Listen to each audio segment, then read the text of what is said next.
Welcome to your new broadcast home for Manistique Emeralds Sports. This is M123 FM and My Manistique. Manistique Emeralds Sports broadcast with live video play-by-play coverage brought to you by this team of great community sponsors. Camping Coastal, State Savings Bank, Hidden Estates, the Upper Peninsula Veterinary Services, Wheaties, the Limestone Financial Credit Union, Moline Chiropractic, and Zephyr Fuel of Manistique.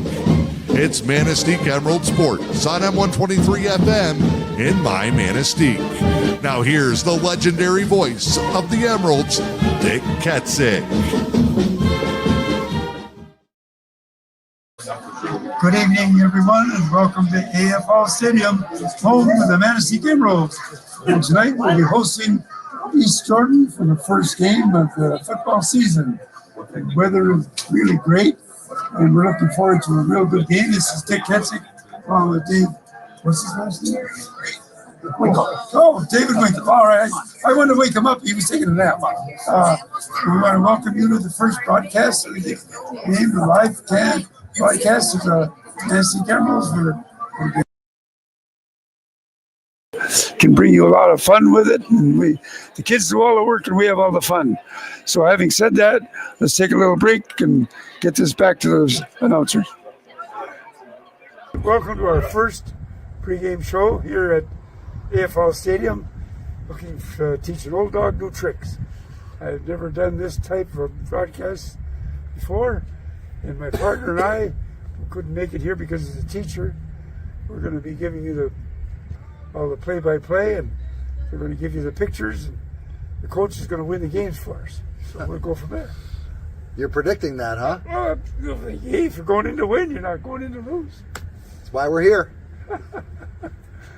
So, Coach, starting the season out with the first home game. Yep. Maybe we should straighten out the schedule a little bit. I know you had Gwyn has decided that they can't have varsity game, so that's 2 games since we were supposed to play them twice. Have you been able to do anything with that? No, we haven't yet. We'll stay open. We're not going to play them week 2 because that's an impossibility at this point in time to figure out travel, referees, schedules. Everybody already has a full schedule.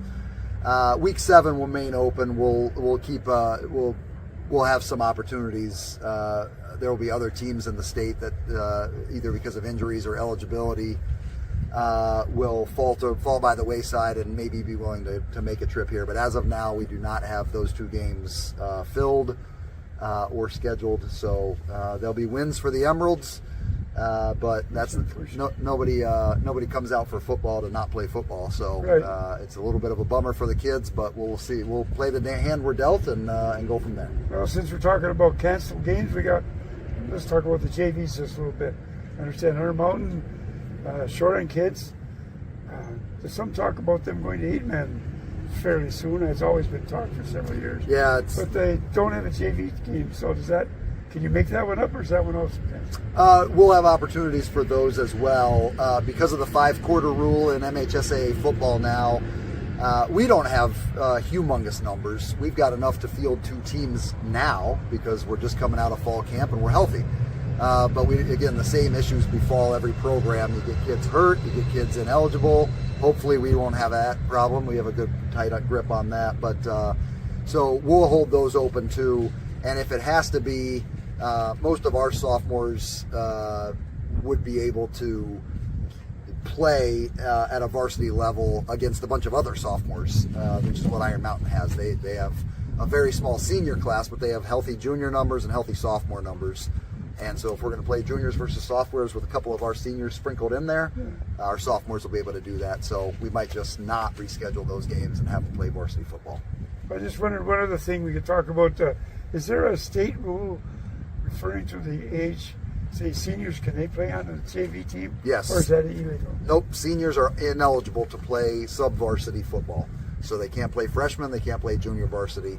But juniors can. Most of the time they don't. And I would say every coach that I've ever talked to kind of frowns upon doing that. But programs in Division 8 need to kind of do whatever they can do. And if you need a couple junior kids to fill out a roster at a JV level and give them some playing time, they take it. The seniors are ineligible to play junior varsity football. Because I just wondered, why when they cut their program is because they didn't have the majority of their players were underclassmen. Right. So they were able to keep a JV team, but not varsity. So. That's right. Yep. And they have good numbers. They've had good numbers. They've had more kids play football there than we have the last couple of years. So numbers aren't always a problem, but they have a low class. I think they only had 2 seniors come out for football in the fall, and they just decided, well, we'll play juniors and sophomores for junior varsity, build some confidence. I'm sure that's what they're thinking, and so we'll accommodate that. Coach, let's take just a minute here. We'll talk one more thing. One of the things is we went all the way down to Saginaw last year. This year you don't do that. Who's taking their place? Menominee is taking their place. So we're staying in the U.P., but we're going up a division, and not just any division. They're, I think they were preseason ranked number 5 in Division 7. So that'll be. We're looking forward to it. Our kids have been talking about it all summer. Right? It'll be the varsity will be at Menominee. They're a great program. They have a wonderful venue. The best teams in the U.P. have played in that maroon stadium there, and it's week 9. Our playoff fate will be decided by then, regardless. So we're looking at it as, boy, if we're good enough to make the playoffs, then we're good enough to play Menominee, and anyone we play in the playoffs for several rounds won't be near the team they are. So we feel like it sets up perfectly for us. Well, Coach, game is coming up quick, and good luck tonight. Well, thank you. We're looking forward to rematch. This is the 3rd year in a row we played East Jordan, and we're anxious to get going. Should have a good battle on our hands tonight. Okay, I guess that'll end the review. And hey, watch the game and listen to it right after this. And we are back at the AFL Stadium, where the high school marching band is playing the school song, and everybody's outside standing up, and they're getting ready to have a kind of a little, well, let me see, they're going to run the team through a little lineup over there. My gosh, they had those kids up on their shoulders. I was hoping that they got down before they fell, and they did. They got down okay. So got the sun shining, but not exactly real warm tonight for our first game, but probably by the end of the season, we were hoping for this kind of weather. Absolutely, Dick. But what a night for opening night. Huh? Wow, we're very fortunate, yes. And over the years, we've had games with this team, and they've been pretty equal. The games it really has been good games. Yeah, we picked up this team, I don't know, a few years ago, I want to say. Yeah. East Jordan, that they've kind of now become a regular on the schedule. And I think from what I gathered from talking to some of the kids today in school is they lost quite a few players from their team last year. And I think last year our JV teams played to a tie. So all signs point to hopefully a pretty competitive game tonight, Dick. Yeah, they're getting ready to get lined up for the national anthem here in just a minute. I say this is the first of our broadcasts. We're going to be bringing some the football, and I will get our schedule a little later here, but we're going to have football and some hockey. People run around on ice, and that's where I don't like to get there. It's a little too chilly for the old guy. But anyway, and we're going to have then basketball, boys and girls, some of their games. So it's going to be a first time that we've been able to do this live. Hope everybody enjoys it. And we got the young man here running the camera. He'll do all the work and we'll get all the credit, but that's okay. He's got lots of time to live and get lots of credit, I guess, yeah. So, well, maybe, I don't know, if you open your window there, maybe we can pick up the sound of the pep band a little bit.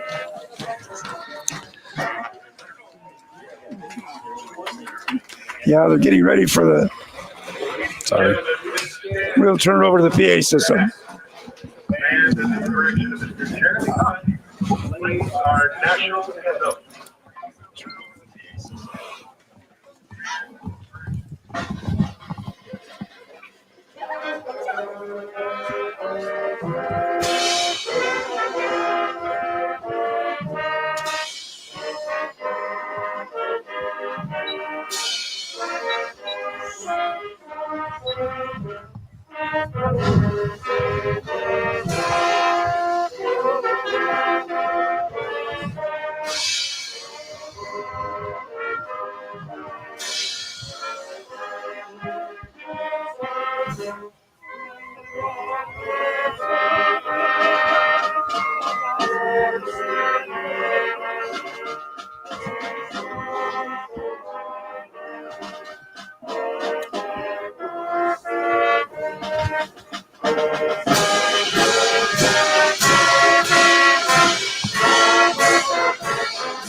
Well, they had the playing of the national anthem by the pep band, and he got a pretty good sized group out there again.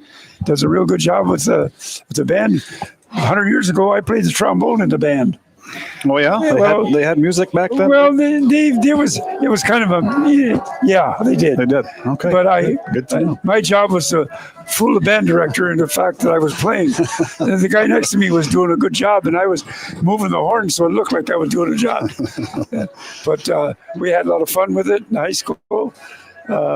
And I had a chance to march down Hollywood Boulevard as a senior in high school. Lucky you. Quite an experience. That's quite, I was going to say, I that's remember quite that an honor. for a long time ago.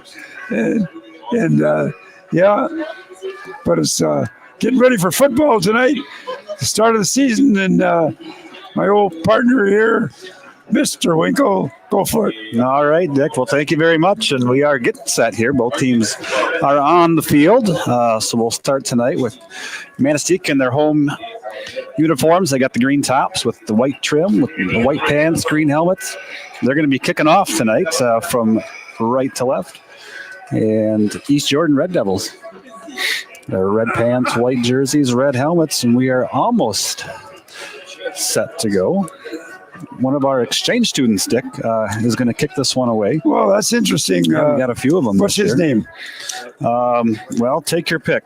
Yeah, he's got I give it to you, young man. You're the teacher, not me. Luis Roberto de Almeida. Can we call him Alphabet and get away with it? Sure. Is that right? Good for him. Good experience. This one off. Young It's man. picked up about the 20-yard line. A short return. Nice swarming tackling there for the Emeralds. Oh, yes. They got it limit right. the return out to about the 25, 26-yard line. And so East Jordan, the offense will trot out there first and see what they can do against this Manistique defense. I don't know why Mr. Pugh thinks it's 110 degrees, but he got his shorts on down there. He always does. He's I tough. don't know about this. Yeah.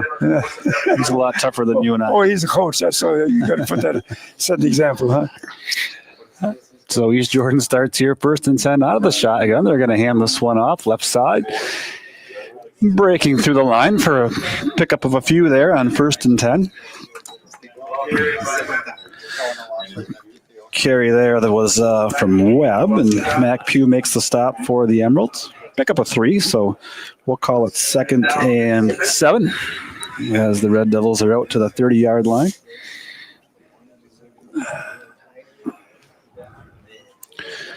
Kind of a tight formation here on second down. Quarterback is going to keep it, looking for some room on the right. Good job identifying that by Manistique, and they're going to stuff him for little to no gain there on that second down carry.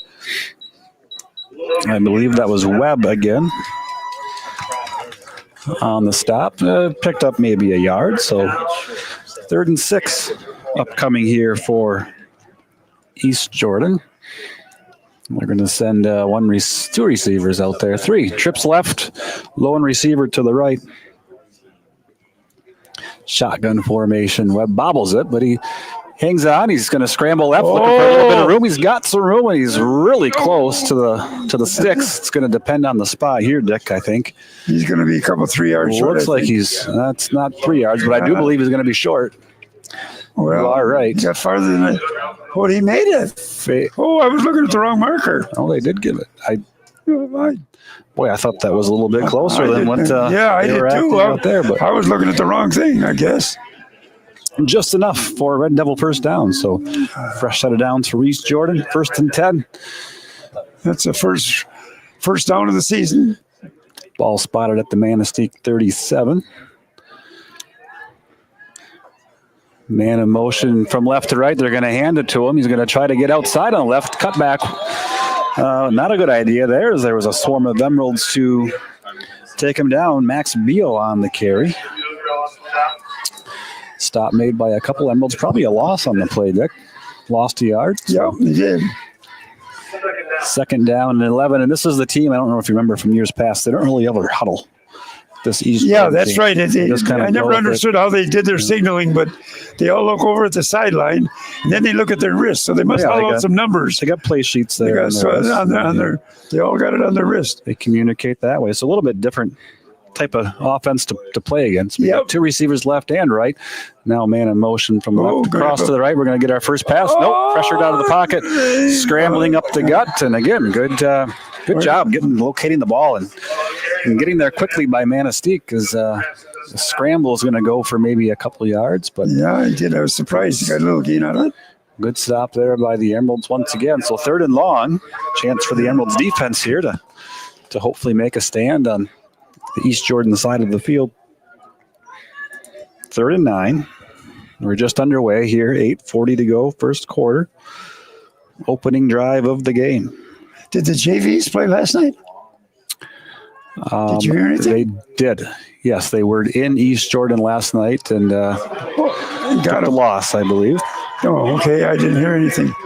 So that 3rd down play is a run play, right side, and it's again well defended by Manistique, although they did gain a couple. It's a 4th down and about 6 or 7-ish.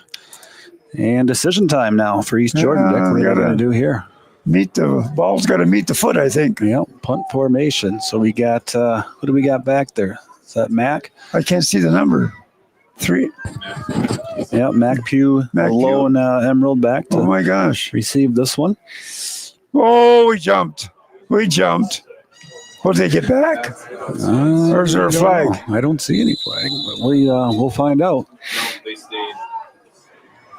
There's no flag on the play. No flag on the play. Good punt, though. Kind of an angled punt to the sideline. Goes out of bounds inside the 20. Yeah. Oh, my God. They're around about the 11-yard line. Wow. So we'll get our first look at the Emerald offense here, Dick. Yep. They'll have a long ways to go. So they're going to spot it at the 16 officially. So 1st and 10 Emeralds from their own 16-yard line. 7:45, no score. We'll see what the Emerald offense looks like here to start the season. Mac Pugh, senior quarterback. He's been out there now for a couple few years. He was the full-time starter last year. Playing on defense and offense both. Yeah, he plays all over the place. So he's going to come out here in the shotgun. 2 receivers out to the right. We're going to get an inside handoff to Chase Goodrow. Hit after a very short gain, maybe a yard or so, and the hole closed up quickly there on Jace. Well, we got a couple feet, I guess. We'll give him a yard. So 2nd and 9.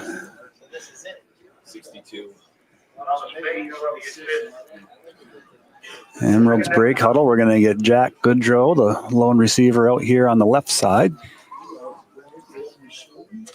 Jason Thayer, I believe, the single receiver right. Now Goodrow comes in motion, and he's going to get the little pitch from Pugh. Turns upfield on the right side, and again, not a whole lot of real estate there for Jack to find, and he's stopped for another short, maybe 1-yard gain. Wow. Forward is good, but we want a little more forward than a yard at a time, Dick. So they need about 8. 3rd and long, 3rd and 8, deep in their own territory. Wow. They're inside their own 20, so they're going to most likely have to pick it up here on this next play.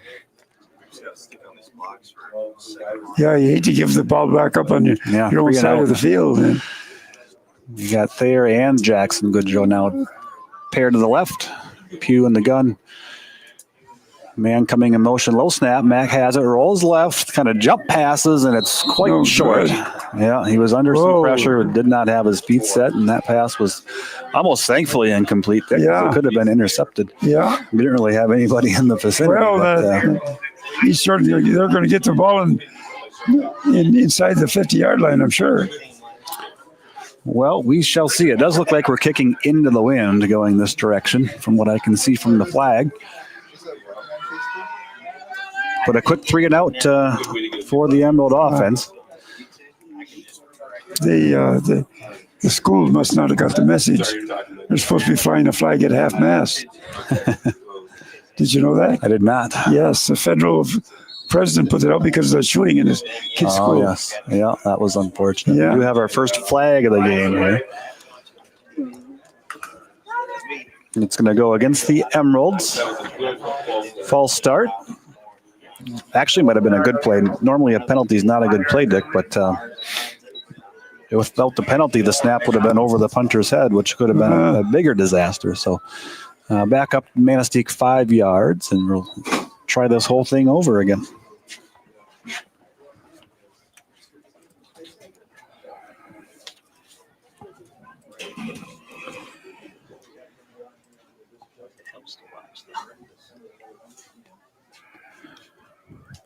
Better snap this time. Pugh takes it, gets the kick away.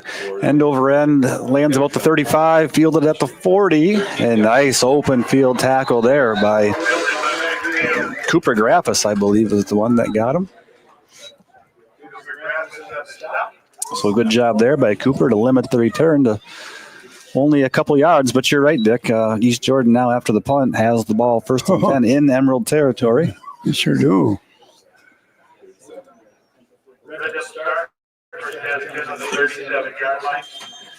So here they come for their second possession of the night. 2 receivers out to the right. Shotgun formation, inside handoff. A little bit more room that time as he found a nice hole right through the gut of the defense. That was Max Beal on the carry. Picked up a handful on first down. Pugh makes the stop for Manistique, so we'll call it 2nd and 6. Ball just inside the Emerald 35-yard line.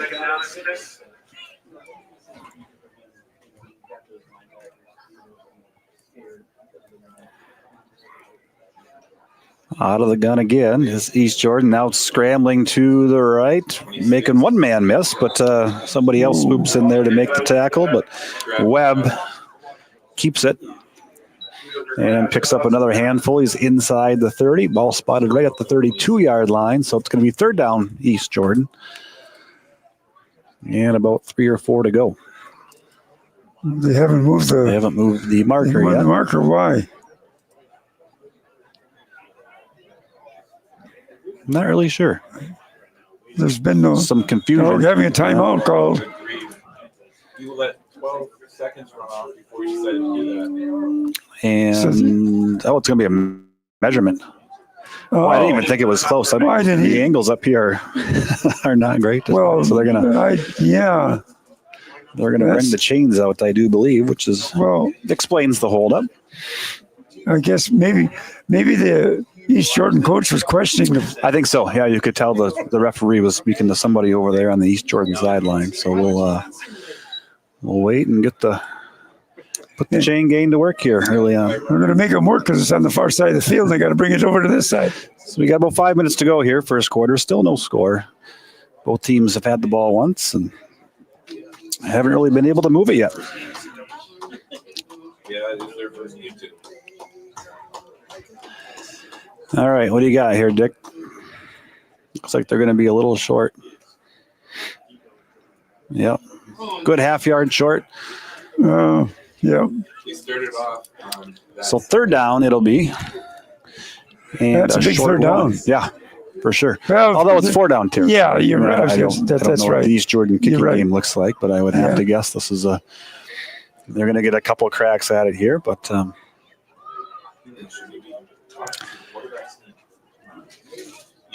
is this when you kind of try to catch them off guard and chuck one towards the end zone? Well, they might. All right, shotgun, a couple backs there with Webb in the backfield. One receiver left, 2 left, 1 right. We're going to get an inside carry. Not a lot, but it's going to be enough. You got a couple yards there for Beal. And that's all they really needed. Mission accomplished there on that 3rd down play for the Red Devils. That's their second first down. Yep, and they'll move the chains both by rushing, I believe, right? We've got to have a completed pass tonight, so clock continues to run. We're down to 4.5 minutes here in the first quarter.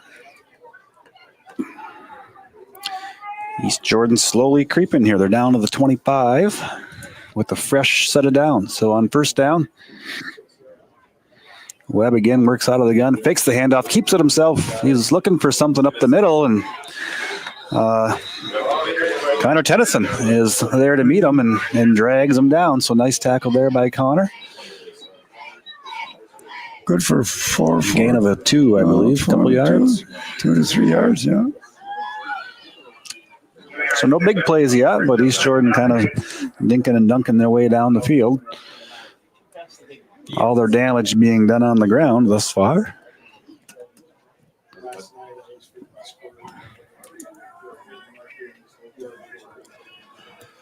So second down, 8 to go.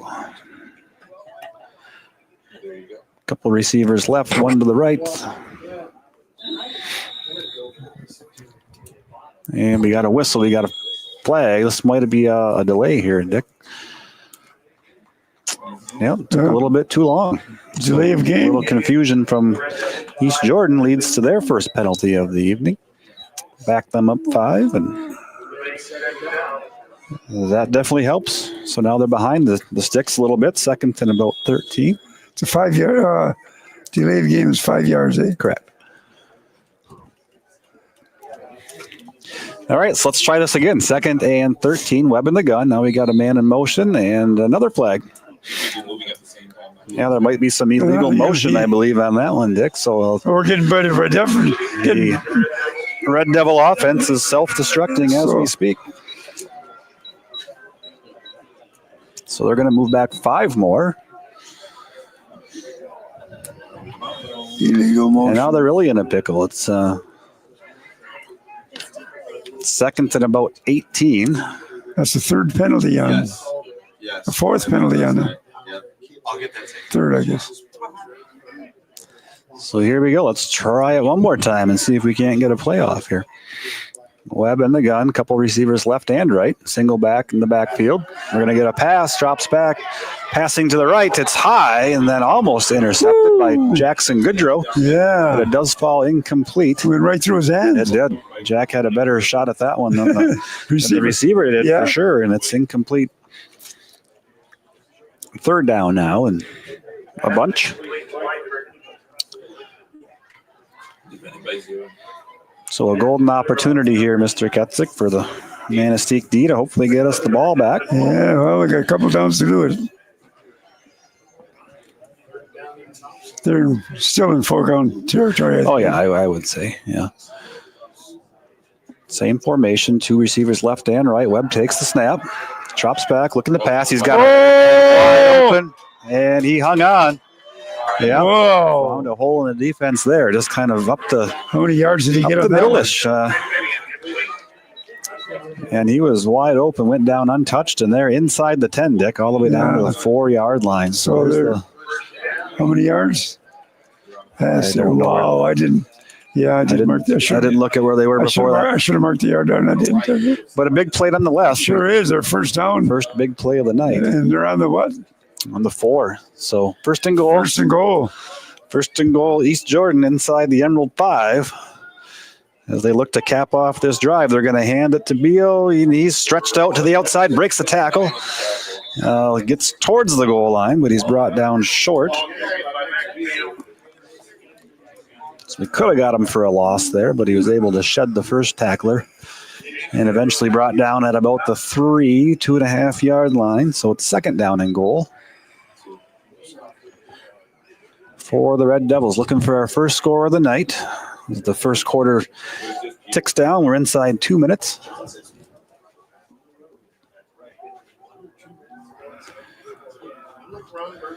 Here we go, second and goal from the 3. Webb's going to throw a little screen out to the left. Nice block, and he's in. Yeah, nice, well-executed play there. Just like a little quick out to the wide receiver, and he got a block from his buddy. There was only one defender out there, and the other East Jordan receiver took care of him, and the guy that had missed who even caught that, Dick, but whoever it was, I don't know. Was to walk into the end zone. Who's the quarterback now? Quarterback is Webb. So Webb passed it. Yep. But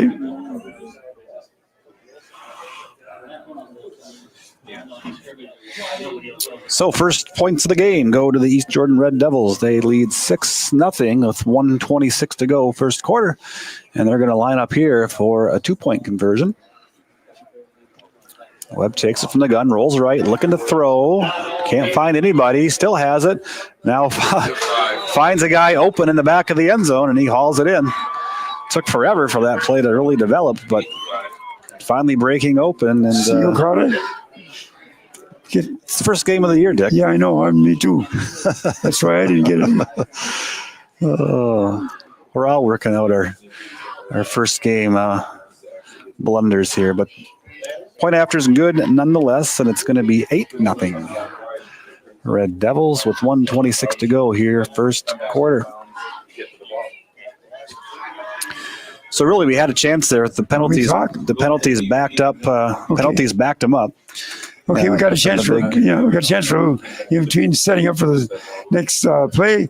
Get a chance to name some of our sponsors. Sure, we've got Camp and Cast Coastal. My English isn't good tonight.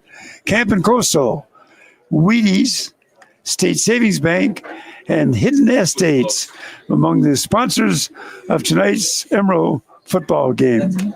That's kind of an issue that I knew we were going to run into last night. Well, unfortunately, I didn't get the names of those players to give the individuals credit, but we'll get them on the next break. The 123 mark, the pass completed with 3 yards from the quarterback. Webb made it 6-0, and he scrambled around, and got a 2-point conversion, make it 8-0. 1:23 to go. Onside kick. That might have worked. Yeah, I think East Jordan recovered it, Dick. I think they surprised everybody with that one, and they kick it onside, and it was touched by an Emerald player, and the ball came loose, and East Jordan right there to pounce on it. So things go from bad to worse here for the Emeralds here as the first quarter is winding down. It's going to be East Jordan's football again on the Emerald 45-yard line.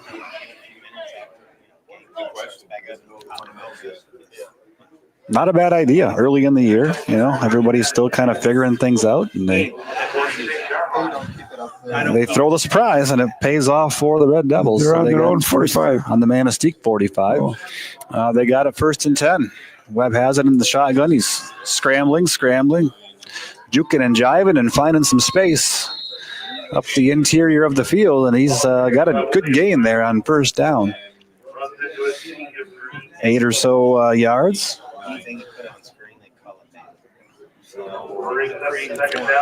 So this East Jordan offense beginning to gain a little bit of momentum here, Dick.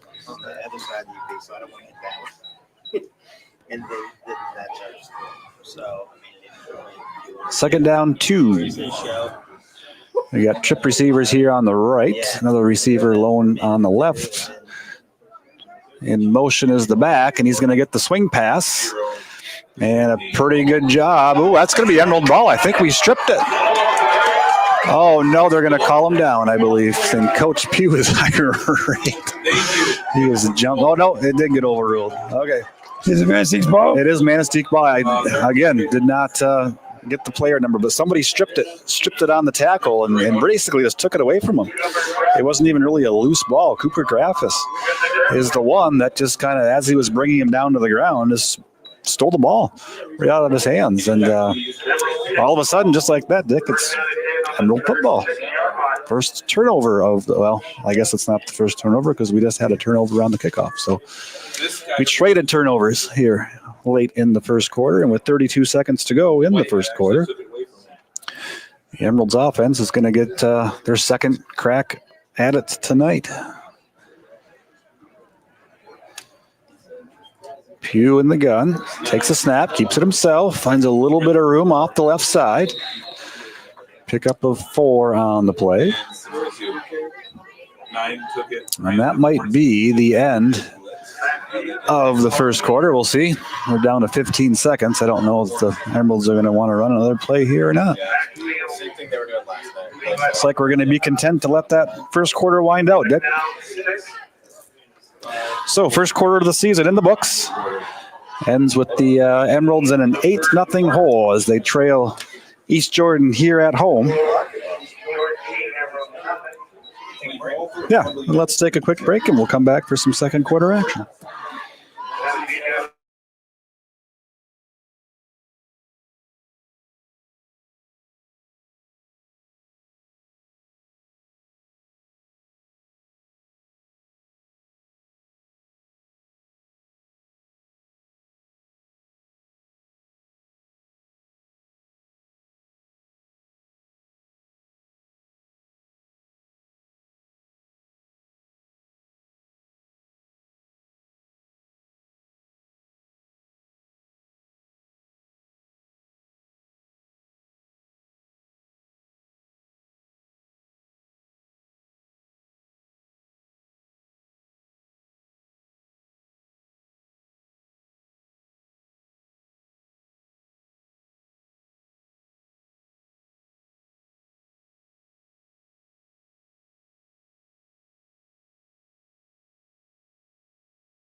And we are back at the AFL Stadium, getting ready for the second quarter with the Emeralds trying to get back and tie up the ball game. Yeah, the momentum was definitely on East Jordan's side there, but we're hoping this most recent turnover swings that back the Emeralds' way. So they have it here to start quarter two on their own 40. 2nd and 6, Pugh's back. He's going to pass this one deep. There's a lot of people down there, and it's going to be caught by the East Jordan defensive back. And so 3 turnovers, one right after another. This one goes in favor of the Red Devils as Pugh's pass is over the head of the receiver and picked off by the Red Devils. Good news is it was a deep pass, so at least they have the ball deep in their own territory, Dick. It looks like it's inside their own 20, but turnover nonetheless. 29? 19. 19. Yeah. So East Jordan has the ball again. They turned it over on their last possession, so you can only hope for a little more of the same. Webb takes a snap out of the gun, takes the handoff. He'll keep it himself, and good job there getting to the ball quickly. Oh, no, we got a flag. We got a couple flags. 8 kept it. Flags on the flag. Flags came in on the tackle, it appeared, so we'll see.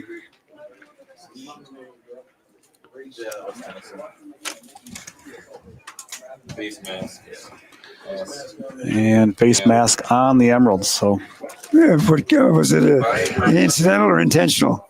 I think it was the big one. So 15 yards. 15 yards. And that's going to bring the ball out to about the 31, 32 yard line. And 1st and 10 for East Jordan. Second quarter just underway. The Red Devils lead Manistique here 8-0 in this one.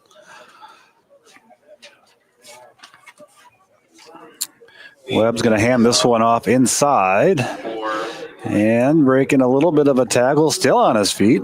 Oh, my goodness. He will not go down. He got an extra 10 yards after contact there as he was dragging several Emerald defenders with him was Webb. So good, strong run there by William Webb. And it's going to be another first down as they got the ball out now to the 45-yard line of Manistique. Of East Jordan, I'm sorry. They're still on their own side of the 50, but picking up some momentum once again.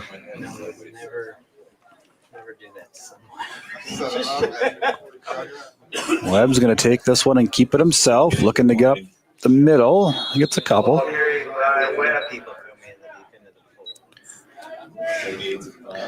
Connor Tennyson comes off the bottom of that pile to make the stop. So get a 3, 2nd and 7. As they're getting out near midfield.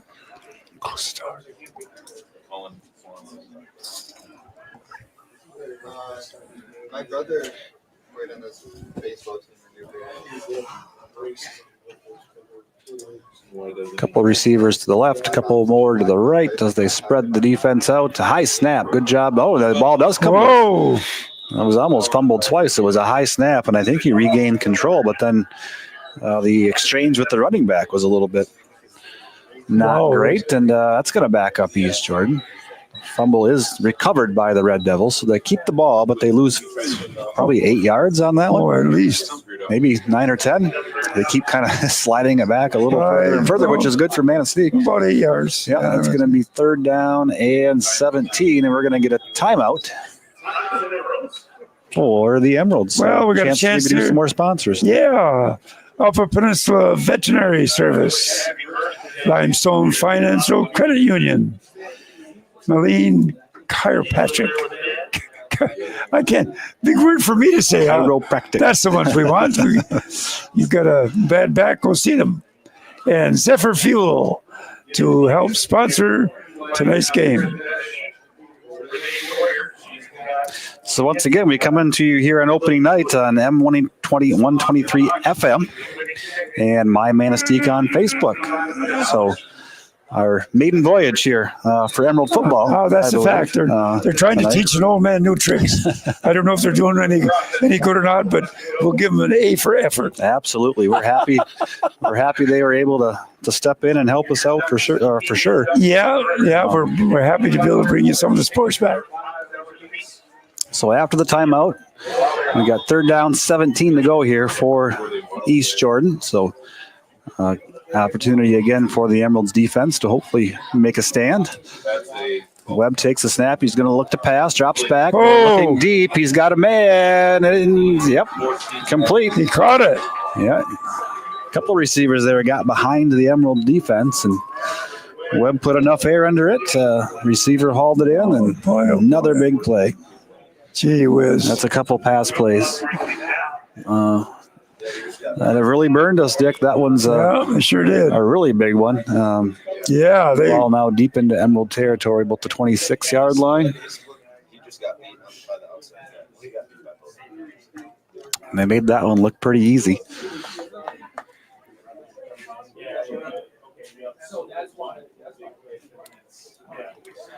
So fresh set of downs here for the Red Devils. 1st and 10 from the Manistique 28-yard line, and a decent gain here on 1st down as Beal finds Wilson, I'm sorry, on that one. Finds a little bit of room around the right edge. Picked up a handful.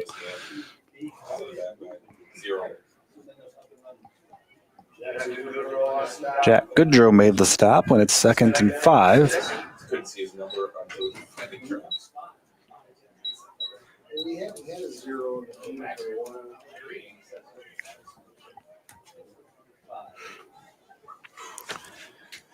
And East Jordan's all set here. We got 2 receivers right, 1 to the left. Inside handoff goes to Beal, and he's going to get out close to the 1st down, but we got a flag a little further back, closer to the line of scrimmage. He tackled him low, so that's a face mask. And this one's going to go against East Jordan. So it's a hold. Yep. Holding on the Red Devils. So it was a potential 1st down. It was going to be close. Is now going to be backed up 10 from the spot of the foul. But I believe the spot of the foul was really close to the line of scrimmage. So it makes it will be 2nd and about 15. Yeah. Shooting themselves in the foot. They have, but they've also overcome. Yes, they have. Every time they've backed themselves up, they've been able to beat us over the top and overcome their mistakes. So. Yeah, their passing game's been pretty effective. 2nd and long. We're going to get a fake pitch now rolling to the right is Webb, and he's going to find a man wide open on the right sideline and getting out of bounds. Darn, they got a 1st down. Yeah, they did get a 1st down. Did. Yeah. Easy little pitch and catch there along the right sideline. And just like we said, Nick, they've digged themselves out. So they'll move the chains. The ball now inside the 20, down to the Emerald, looks to be about the 15. So 8:30 to go. East Jordan leads 8-0 already, and they're on the doorstep now, Dick, to try to put some more points on the board. Yep. They're knocking on the door. We'll get an inside handoff here to Beal, and those holes are starting to open a little wider than they were early in the game. Wow. But another flag, again, around the line of scrimmage. Could be another hold. Yeah. I guess when you hold, it is easier to make those holes a little wider. You got a holding again? Yeah, another hold.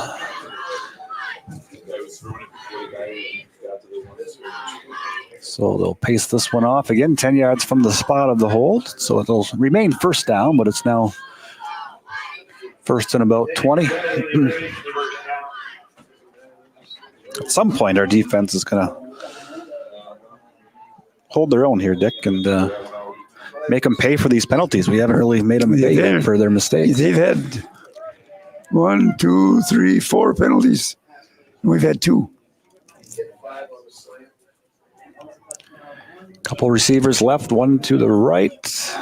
Webb takes fakes the inside handoff. Now rolls left, flips it out to his receiver. He's got blockers in front. And he's past everybody. Finally pushed out of bounds by Jackson Goodrow down about the 5-yard line, but that's going to be very close again to another first down. But more importantly, it's very close to the end zone. No, they didn't get it. I thought they got a first down. Just short, so it's going to be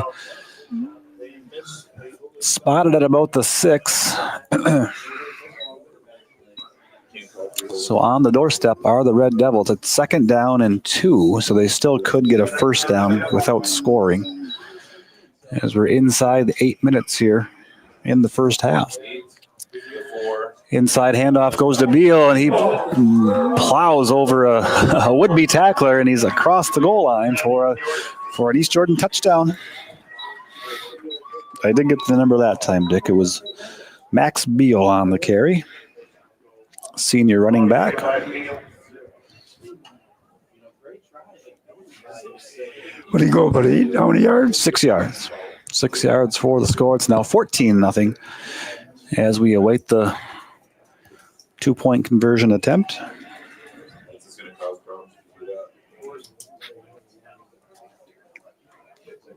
So they got their last one by passing. Let's see what they try to do here on this one. Beal takes a snap, rolls right, looks to be a similar play, flicks it towards the back of the end zone, knocked down by the Emeralds. Nice defensive play there as the Emeralds D stopped the conversion. So the score remains 14-0 with 7:55 to go in the first half.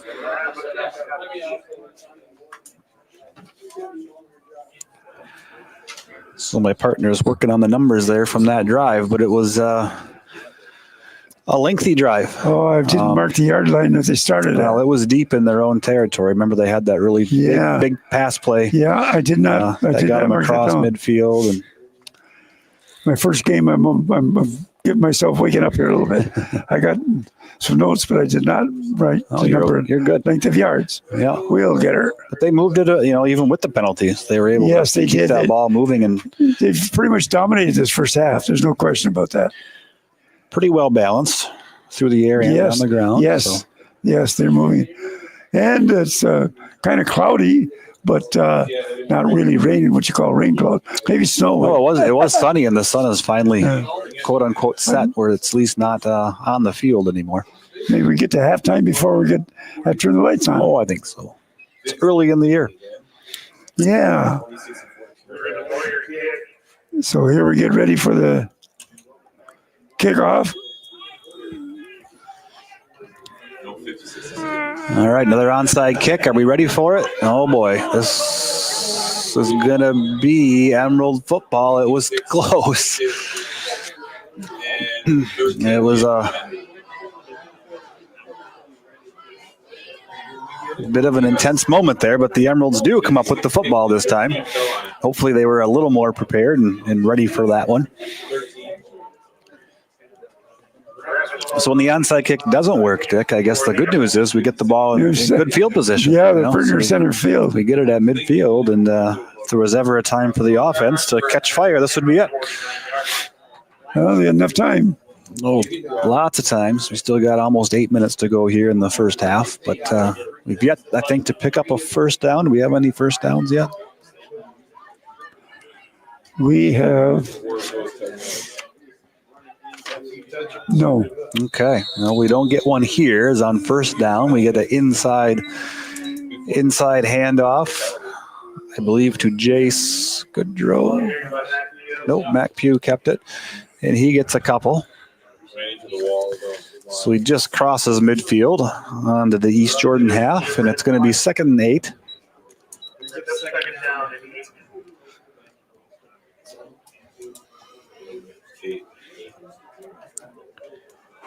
Goodrow and Thayer wide to the left.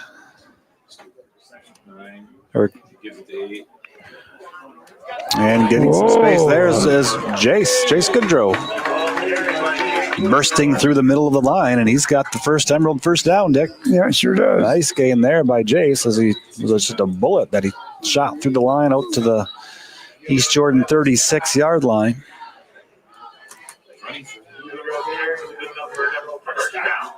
Your crew never stopped it. They were supposed to stop it on the first down. They never stopped it. Krupla and Goodrow, your receivers to the right.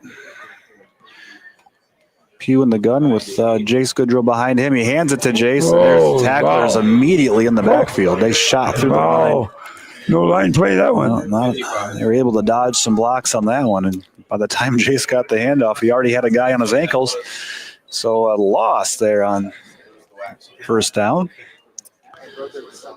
Jace loses a few. We'll call it 3. It's going to be 2nd and 13. Ball just inside the East Jordan 40.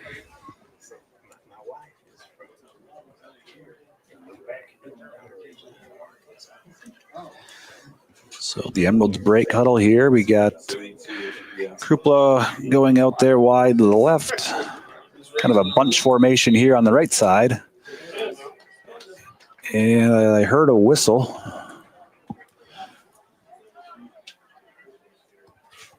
Is it going to be delay a game? I don't know. That seemed awful fast. All right, no flag. False alarm. No runny nose. Pick it up a flag. All right, so the ball remains and just inside the East Jordan 40, 2nd and 13. They didn't reset the timer. Okay. By the back judge. Now we'll get a little explanation over on the East Jordan sideline. They didn't ask for a kilo clock.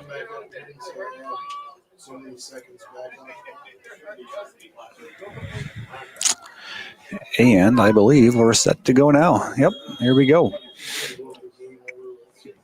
So Krupla wide to the left, bunch formation to the right. Goodrow in motion. Pugh gets the snap, keeps it himself, tries to get to the right edge, but he's run down before he can turn upfield. Nowhere. Yeah, that was Boyer on the stop. Nice defensive play there as he did not let Mac turn that corner. And probably another loss of a yard there on that carry. So it's 3rd and longer. 3rd and about 14. Yeah.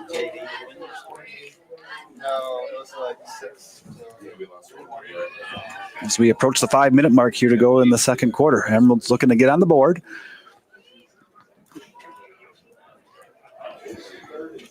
A couple receivers to the right, 2 more out there to the left.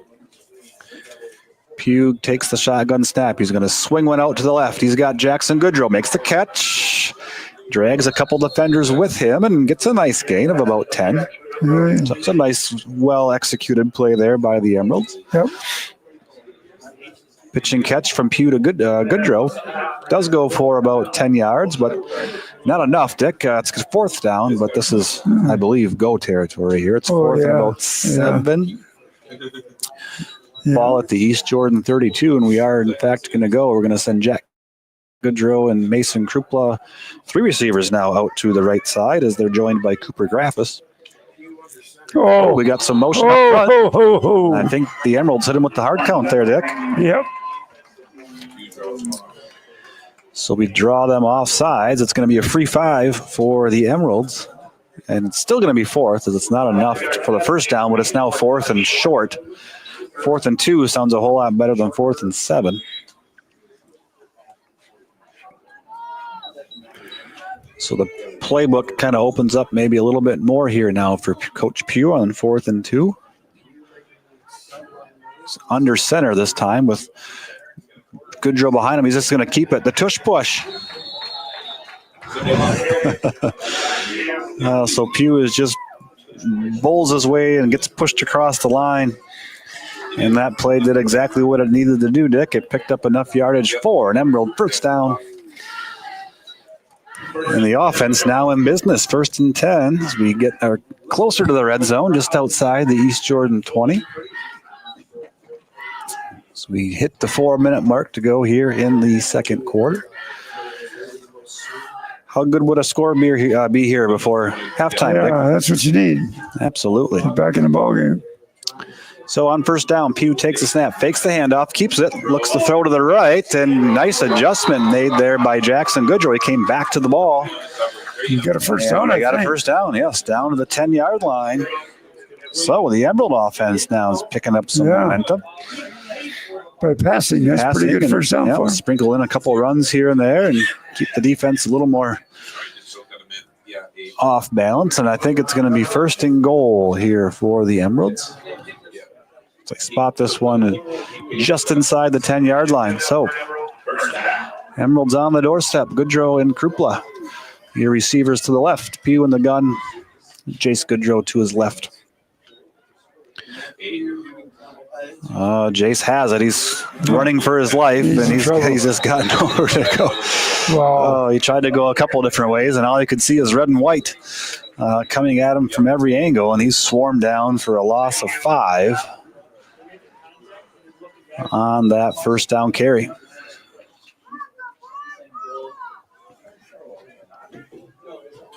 So the Emeralds go backwards on first down, but still 2nd and goal here. So we got a couple more shots at the end zone. Just inside 3 minutes here before the half.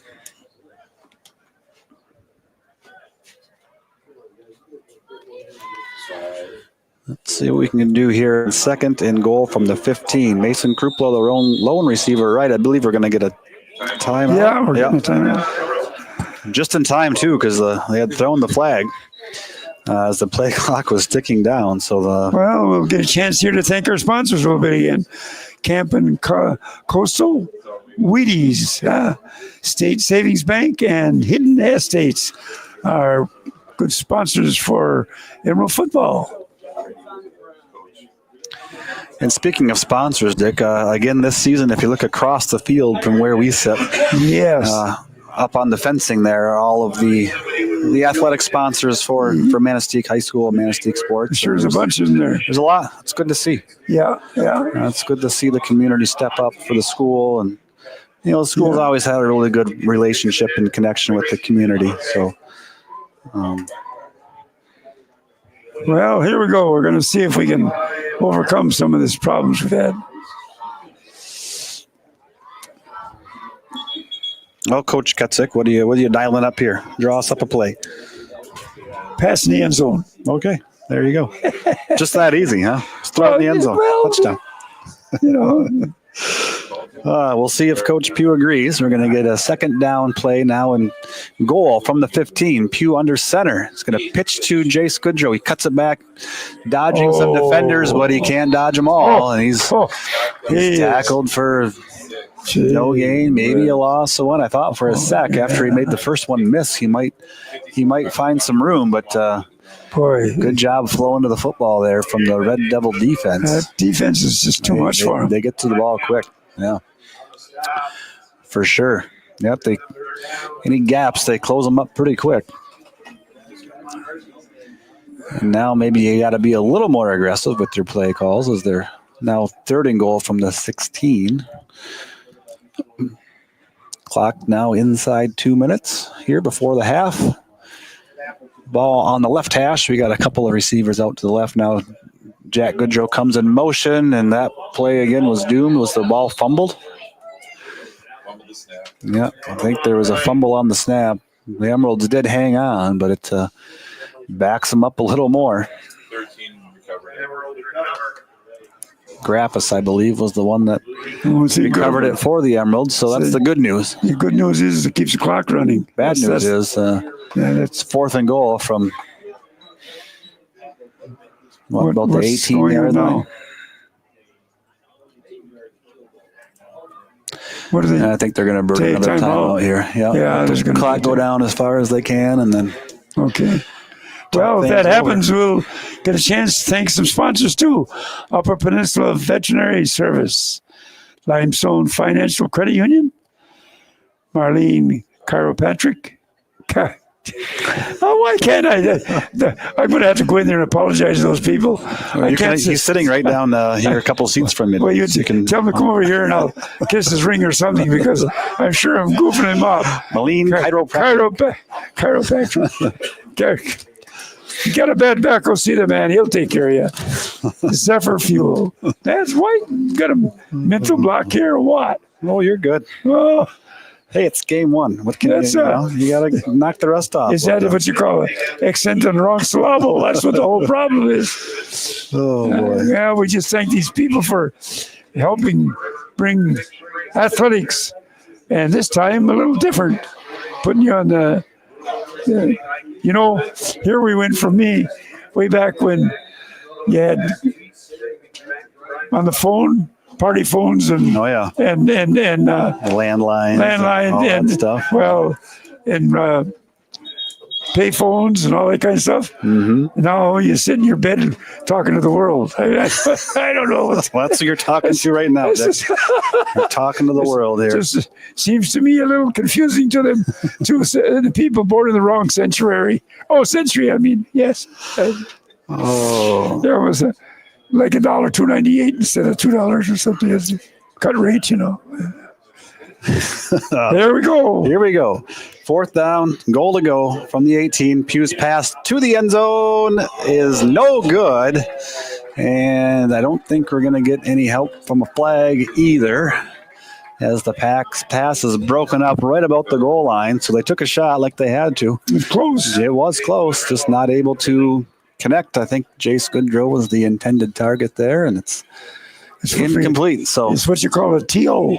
That is. A turnover. Turnover on downs. So we had it 1st and goal from the 10. And then from there just went backwards. So you got to give East Jordan the credit. They've played a very good first half. They have. Missed opportunity there. And what do we got here? 43 seconds. And East Jordan has 80-some yards of field in front of them. So I doubt they're going to get too crazy here, but we'll see. Maybe they take a shot or two once just to see. But no, they're going to just kneel this one down, looks like. Smart play.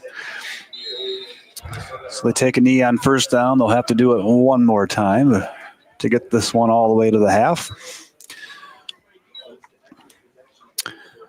But the half will end here in just a moment with East Jordan leading the Emeralds 14-0. As the teams will head in, Dick, and talk some things over and make some adjustments. And there's another knee, and that will do it. We're going to send this one to halftime, and so we'll take a little break here and hear a little bit from the MHSAA, hear what they have to say, and then we'll be back to kick things off here in the second half with some more Emerald varsity football. New sports start this school year, and some existing sports see changes. I'm John Ross, and this is This Week in High School Sports, powered by the Michigan Achievement Scholarship. Welcome back to another school year and another season of highlighting stories from across the state. This Week in High School Sports runs weekly through the end of the winter sports season.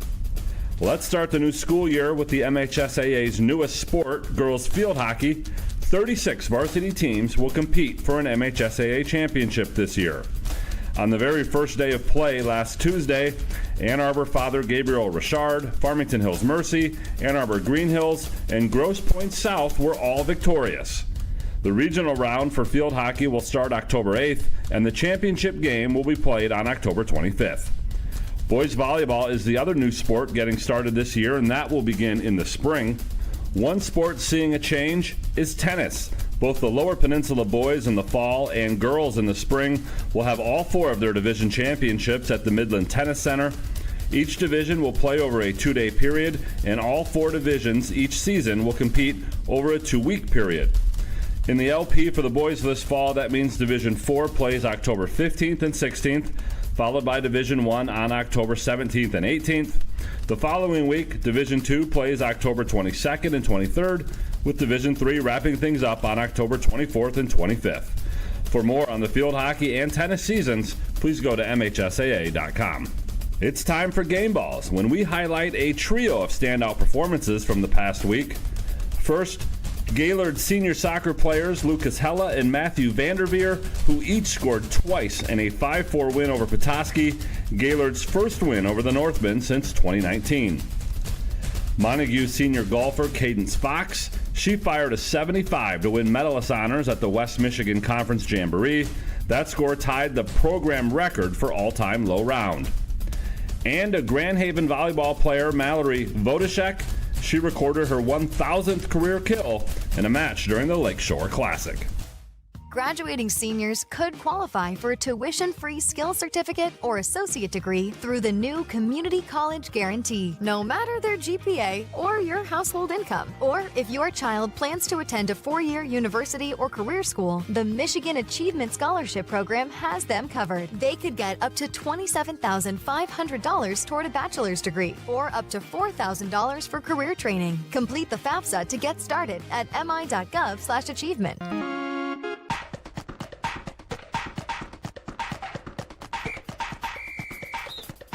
Our weekly Be the Referee feature takes a look at the fine art of officiating with registered official Paige Winnie. Let's talk about a very unlikely but also very fun possibility on the golf course today. Golfer 1 is playing their approach shot first from about 100 yards out. Their shot takes 2 bounces on the green and rolls straight into the hole for an eagle. What a shot! Golfer 2 is next and has a shot from about 80 yards out. Again, after a couple bounces, it's rolling straight for the hole. It rolls into the cup, but because the first ball is still in there, it hops out and comes to a stop about 3 feet away. What's the ruling? It's still an eagle for the first golfer, but the second now has to putt from 3 feet out. There's no penalty, but the ball is to be played as it lies. Hopefully the birdie putt is good. Thanks, Paige. Now more than ever, we need officials. If you're interested, please go to the MHSAA website now to register. On the football field, the MHSAA 11-player football finals are just a little more than 3 months away. This year, the even divisions, 2, 4, 6, and 8, will play on Friday, November 28th. The odd divisions, 1, 3, 5, and 7, on Sunday, November 30th. All of those games will be at Ford Field in Detroit. It will be a busy 4-day stretch of football in Detroit, with the Lions and Packers on Thanksgiving Day, and Michigan State playing Maryland at Ford Field on Saturday, November 29th.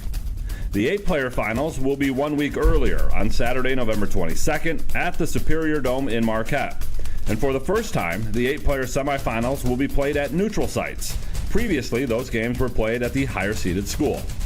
Selection Sunday is October 26th, and the playoffs start 5 days later on Friday, October 31st. For more on football or any of the other 7 fall sports, go to MHSAA.com or follow us on X, Facebook, TikTok, Instagram, or YouTube. You've been listening to This Week in High School Sports, powered by the Michigan Student Aid, a production of the MHSAA Network. Thanks for joining us. I'm John Ross, and we'll be back next week.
Welcome to your new broadcast home for Manistique Emeralds Sports.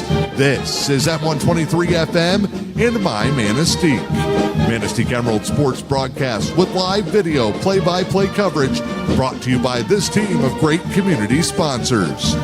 Camping Coastal, State Savings Bank, Hidden Estates, the Upper Peninsula Veterinary Services, Wheaties, the Limestone Financial Credit Union, Moline Chiropractic, and Zephyr Fuel of Manistique.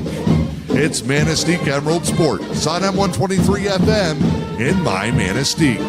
Now here's the legendary voice of the Emeralds, Dick Ketzik. And welcome back to the halftime. The Manistique Emeralds trailing 14-0 to the East Jordan Red Devils. No wonder they're the Devils. They're beating us. Well, be nice. Yeah. Oh, okay. Be nice. They're nice Devils. There's good Devils and bad Devils. Well, I guess since they travel from the Lower Peninsula, we'll say they've got to be nice Devils to come up here and see it. But they've very definitely dominated the first half. 123 of the first quarter. They had a 3-yard passing play. Made it 6-0. 2-point conversion was good, made it 8-0. And then at the 7:58 of the second quarter, they had a 6-yard run to add another 6 to make it 14-0. And we're getting ready for the second half. And Manistique, I think, will receive on account of because yes, we will. We kicked off in the first half. My partner David, you get all fed? No. Yes, absolutely. Oh, we're all taken care of. We got our chicken wings and popcorn and, Gee, where are you? Any fun and games it is. How's everything at school, by the way? You survived the first couple of weeks? Absolutely. First couple days. Yeah. No, it was really good. Really nice start to the year. Good. As always. That's terrible what happened to that Catholic school there in Minneapolis. There we go.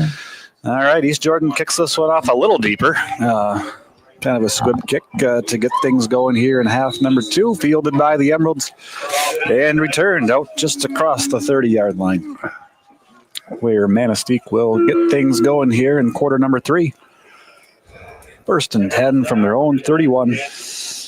Like you mentioned, Dick, East Jordan has been able to make more plays thus far, but it's only 14-0. So a score here, and back in the ball game. It's only a 1-score game. So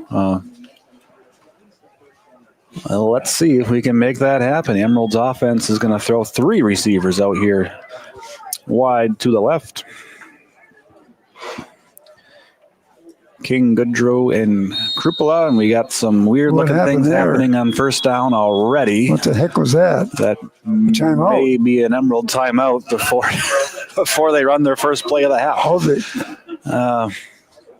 I don't know what happened. Clearly, they don't know either. There was a lot of confusion. Did the ball get centered? No, they called the timeout right before it was snapped. We had a lot of confused looks out there in terms of who was lining up where and what everybody was doing. And Coach Pugh just burned one. Wow. It's so weird now that. Boy, you don't want to see that coming out of the halftime locker room to be off schedule on the very first play. Yeah. Well, I'll tell you what we're going to do. We're going to got a little time here again. The sponsors, if it wasn't for them, we wouldn't be here. So let's talk about Upper Peninsula Veterinary Service, Limestone Financial Credit Union, Marlene Chiropractic. Go ahead. Moline Chiropractic. I want that free. Yeah, I'll say that one. I don't want to say them all. You got to get some of these. Okay. And Zephyr Fuel. So go get some Zephyr so you can go see the chiropractic. How's that? All right, here we go. Can we make the timeout worth it? We're going to get an inside handoff on 1st and 10 to Jace Goodrow. And it goes nowhere as he's met right in the hole by several Red Devil defenders, and no gain there for Jace on that first down run. We just have not been able to move the ball. No, we've made a couple nice plays, but just not consistent enough. Dick, you're right to keep the chains moving. And we had one opportunity there late in the half where we were on the doorstep, but weren't able to punch it in. So those people got their headlights on up there. Just got to find something that works and maybe stick with that for a little bit. We're going to get an inside run here by Pugh as he just keeps the snap and charges straight ahead. He's crossed the line for a gain of a couple.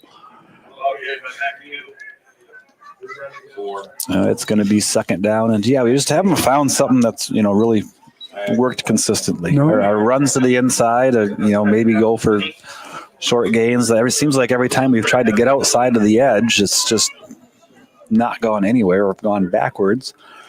And the passing has been a little bit spotty. So here we go, 3rd down and 8. Right out of the gate, we're in a 3rd and long here situation. So Pugh's in the gun, 3 receivers to his left. Now Jace Goodrow comes in motion. They fake to him. They throw across the middle. He's got an open man. Wide open in the middle of the field is Logan King.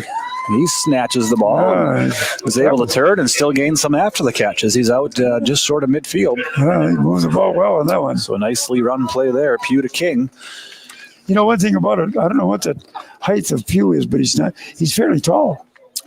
He's not he's short. Not, I don't know if I'd call him tall either. But quite average, I would think. Well,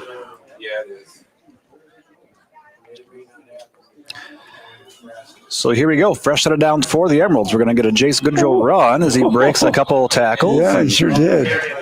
Covers up the ball with both arms as he falls to the ground across the 50 into East Jordan territory. Picked up 5 or 6 there on that first down run. So there's a couple back-to-back positive plays from the Emerald offense. A little slow getting the play in here, but hopefully we can. This is confusing to me too. How do they give the plays by number? He must be calling a number to him or something, because he comes over to his dad, the coach. All right, 2nd and 4 or 5. We're going to fake the handoff to Goodrow. Pugh keeps it. And, no gain at all. Nowhere to go. I don't think the defense bit on the fake. No. And Pugh is wrapped up behind the line. Dropped for a loss of 1 or 2. Well, I don't know. Looks like it's about the same place. Yeah, 3rd and about 6. Yeah. Long 5, short 6. Yep. 2 receivers, both sides here, left and right. Pugh in the gun. Jace Goodrow to his left. Mac takes the snap, slings one out here to the left side, caught by Jack Goodrow. Splits a couple defenders and makes his way. I think he did. I think he just got the first down. So nice job there for running after the catch for Jackson Goodrow. He was able to slide between a couple of would-be tacklers. Oh, you did get it, He did get it, yeah. The second down by passing. Down to the East Jordan 40. So nice pass there by Mac, too. He led him just enough where when Jack caught it, he had his momentum going in the right direction and was able to pick up the yards he needed after the catch. So a couple first downs here on the opening possession of the 3rd quarter. Manistique now into East Jordan territory. 8 minutes to go. Emerald's looking to get on the board.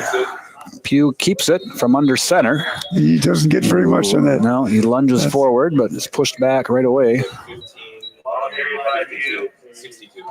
You got a couple, 2, 3. Yeah, that's actually a decent spot. Yeah, give him 3.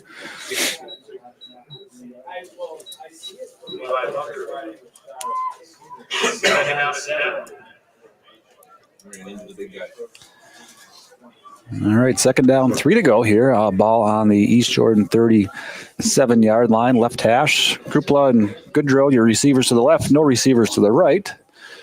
Pugh in the gun. He's going to hand to Jace Goodrow. Nice cut there by Jace. Gets to the outside, and he's going to get another first down for the Emeralds. So good, nice hole, and then some good vision there by Jace Goodrow.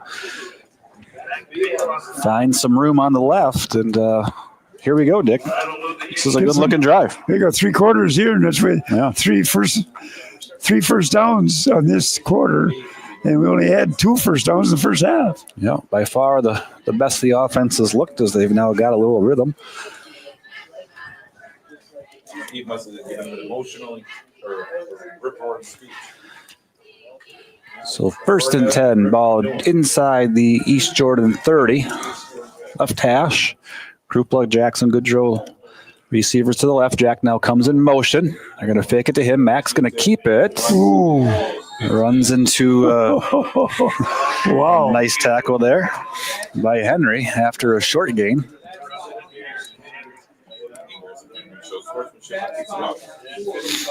Picks up a yard on 1st down.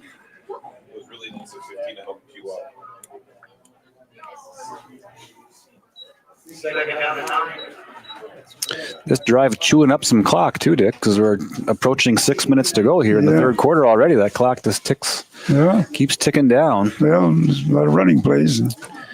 2 receivers left, 2 to the right. Pugh in the gun, Goodrow to his right. Mac takes a snap, drops back, looks to pass, zips one to the right, and it's hauled in.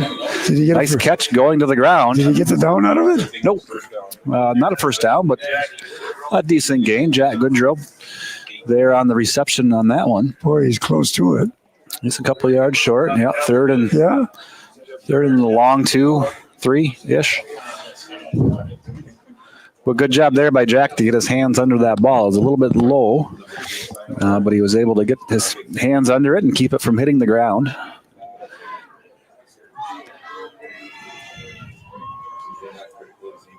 Third and 3. Ball on the 20-yard line. Same formation, 2 receivers left and right. Now Pugh going to go under center this time. Takes it, tries to push forward, gets some help from Jace from behind, but it's close. Depends on the spot here, Dick. I think they're going to be a little short. 4th and a foot. 4th and less than 1. Should be able to fall down to get that. If I was a betting man, I'd think we might see the same play again. They're asking maybe for a measurement. If for no other reason, it's almost like an extra timeout when you can get them to come out there and measure. Gives you a little bit of a break. Yeah, that's what it is, and they're going to. He's asking for it. It looked like I think they're going to be a little bit on the short side, but. I don't know how lenient they are with that. If you ask for one, I don't know how close it has to be for them to grant that, but it's worth the shot, right? You get a chance to catch your breath and get everybody on the same page for what might be a very important 4th down play. Like you're going to be short, right? Whoa. But a yard. Well, less than that. Less than a yard. Yep. Yeah. So the last couple times we were in this boat, it was the Pugh under center, push them up the middle play. And it's worked, like it's been successful, but at some point too, that the defense might really try to load up on that. Well, that's it. So at some point, do you try something else? We'll see. That's why we're up here, and Coach Pugh's down there on the sideline. He gets paid for decisions like that. Yeah. We I always said they do all the work and we have the fun. That's the way it's set up. So it looks to be there's nobody in the backfield behind Mac, but he is under center. Oh, and we were.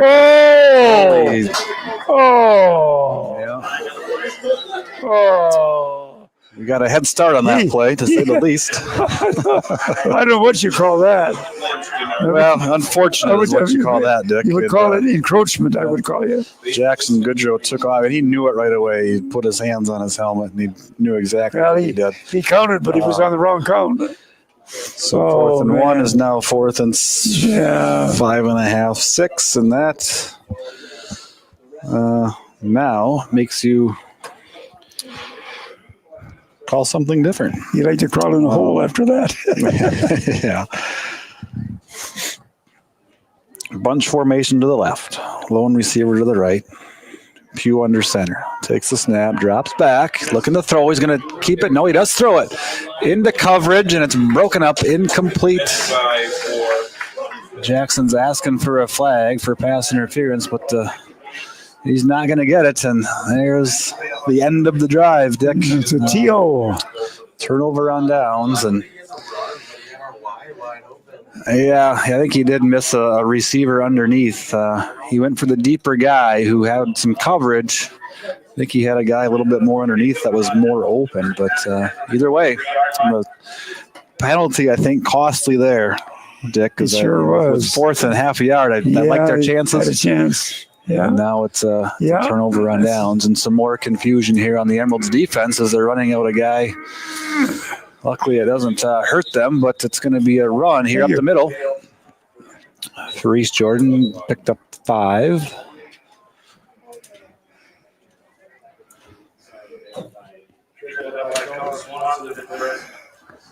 Sure. But we had a defensive back kind of scrambling onto the field there last minute. So it's these are the things game 1 that you got to kind of work your way through.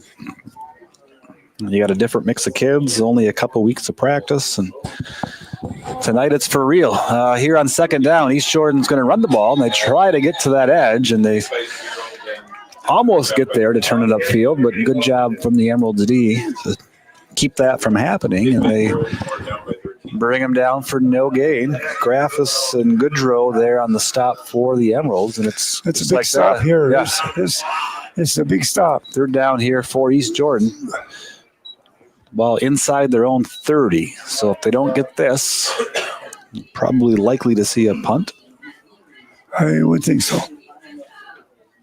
Be nice to get the ball back in the offense hands, though, after being able to move the ball like they did just a few minutes ago. It changed their counts, and the kids starting to move. Yep. Now what? And we're going to get a timeout to East Jordan. But I don't know what they did there. They changed to a long count, and it looked like at first that trying to get us to jump. Well, they flinched a little bit. They did about several moves, but they got back, and there was no call. As long as you don't make contact, you still have time to jump back. You still have. I'll be darned. Well, I guess next week we do not have a game because Quinn has not been able to put a varsity team this year. Unfortunately for them, when they had a turnout of their players, apparently majority were underclassmen, so they decided to go with a JV team and skip the varsity. And Iron Mountain was just the opposite. They had their players turned out, and they end up going with the varsity and no JV. So that affects our schedule a lot. 2 for the varsity and 1 for the JVs. Here we go. It's hard enough to find games anyway. It sure is. And then having to find some extra games. 8-man football. Going to grab some more next year, I think. Yeah. All right, out of the timeout, 3rd and 5. Ball on the 27 of East Jordan. Here we go. Shotgun goes, and they're looking to throw, and they got an open man. Yeah, they're going to get the first down up the left sideline. Webb connects with Wilson, Brady Wilson, on the reception, and he had all sorts of room there up the left side, and easily picks up the Red Devil first down as they're now out near the 40-yard line. So we're down to 2.5 to go in a quick-moving third quarter. Shotgun formation here for Webb. Pitches it out. And Beal makes a man miss. And then nice tackle by Graffis to get him to the ground. All on his own. And limits the gain to just a few.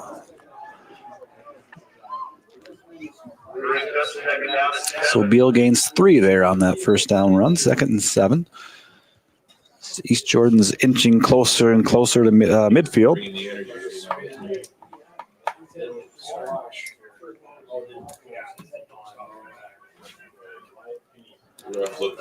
They don't huddle, Dick, but it's not really a whole lot faster than they take their time. Most of the time. It's kind of a strange way to do things, but that's what they're used to. Man in motion from the right. They fake to him and then hand off inside. Nice job. Yeah. Nice job filling the holes there. He got around behind the line. I'm trying to see who was there first. It might have been Jack Goodrow. I can't see the number. I think he was the first one to make contact, but then he got help from a couple other guys. And that was Jace. Jace Goodrow, the initial tackle, and stuffed him for a loss of a couple. So here we are again, 3rd and long. Eventually, though, we just got to make the stops on these third and fourth downs. Yeah. Well, if Nice to do it on first and second, if but they can hold them here, they'll get the ball because they're in. Down to a minute to go here in the third. Again, East Jordan leads the Emeralds 14-0. 3rd and 9, low snap.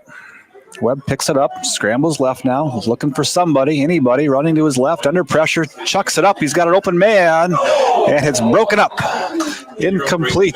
Jackson Goodrow there to. Boy, that ball was in the air for a while, Dick. And he had 3 defenders on him. It looked like, maybe it's going to be intercepted. Yeah. Maybe it's going to be caught.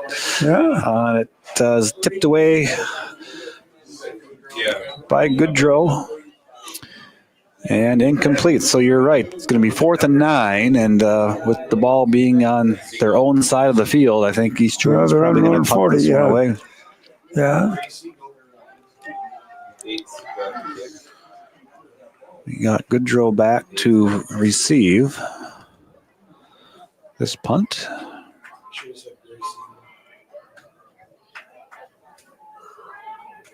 I think that was Jace Goodrow on the breakup earlier, not Jack.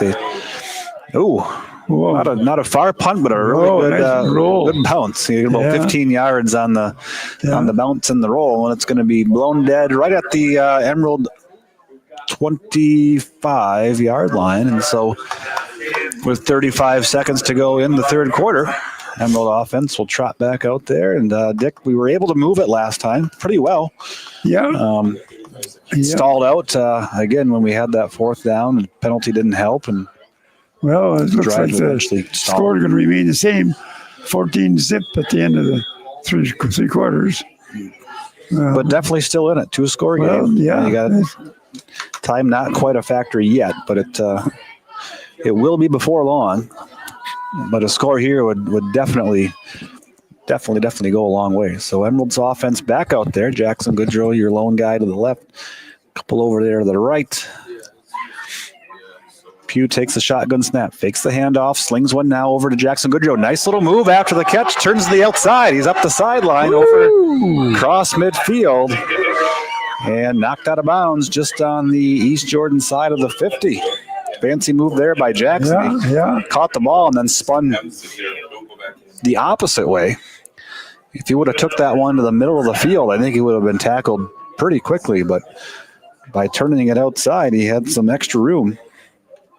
Maybe cramped up as he's now down on the sideline. But nice play there on first down. He's able to pick up a big chunk. Leg cramp. Yep. They've got her just across midfield. And just like that, the offense back in business. Pugh in the gun, Jace Goodrow behind him. This time they're going to hand it to Jace. He bounces it to the left, trying to get outside, and just, again, not a lot of room. So that hole was plugged, and then when he tried to bounce left, he was brought down right away. So a gain of maybe a yard there on first down for Jace, and that's going to bring the third quarter to a close. So no scoring in the third quarter, so the score remains 14-0 in favor of East Jordan. We'll take a little break here and be back for the fourth quarter here on M123 FM.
And we are back, getting ready for the fourth quarter.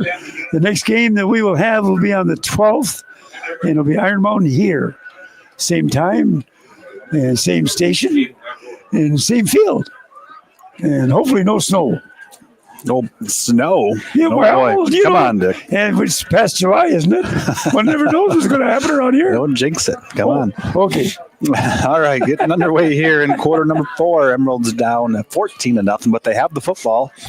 And it's going to be a 2nd down and 9. We're going to get a Mac Pugh quarterback keeper.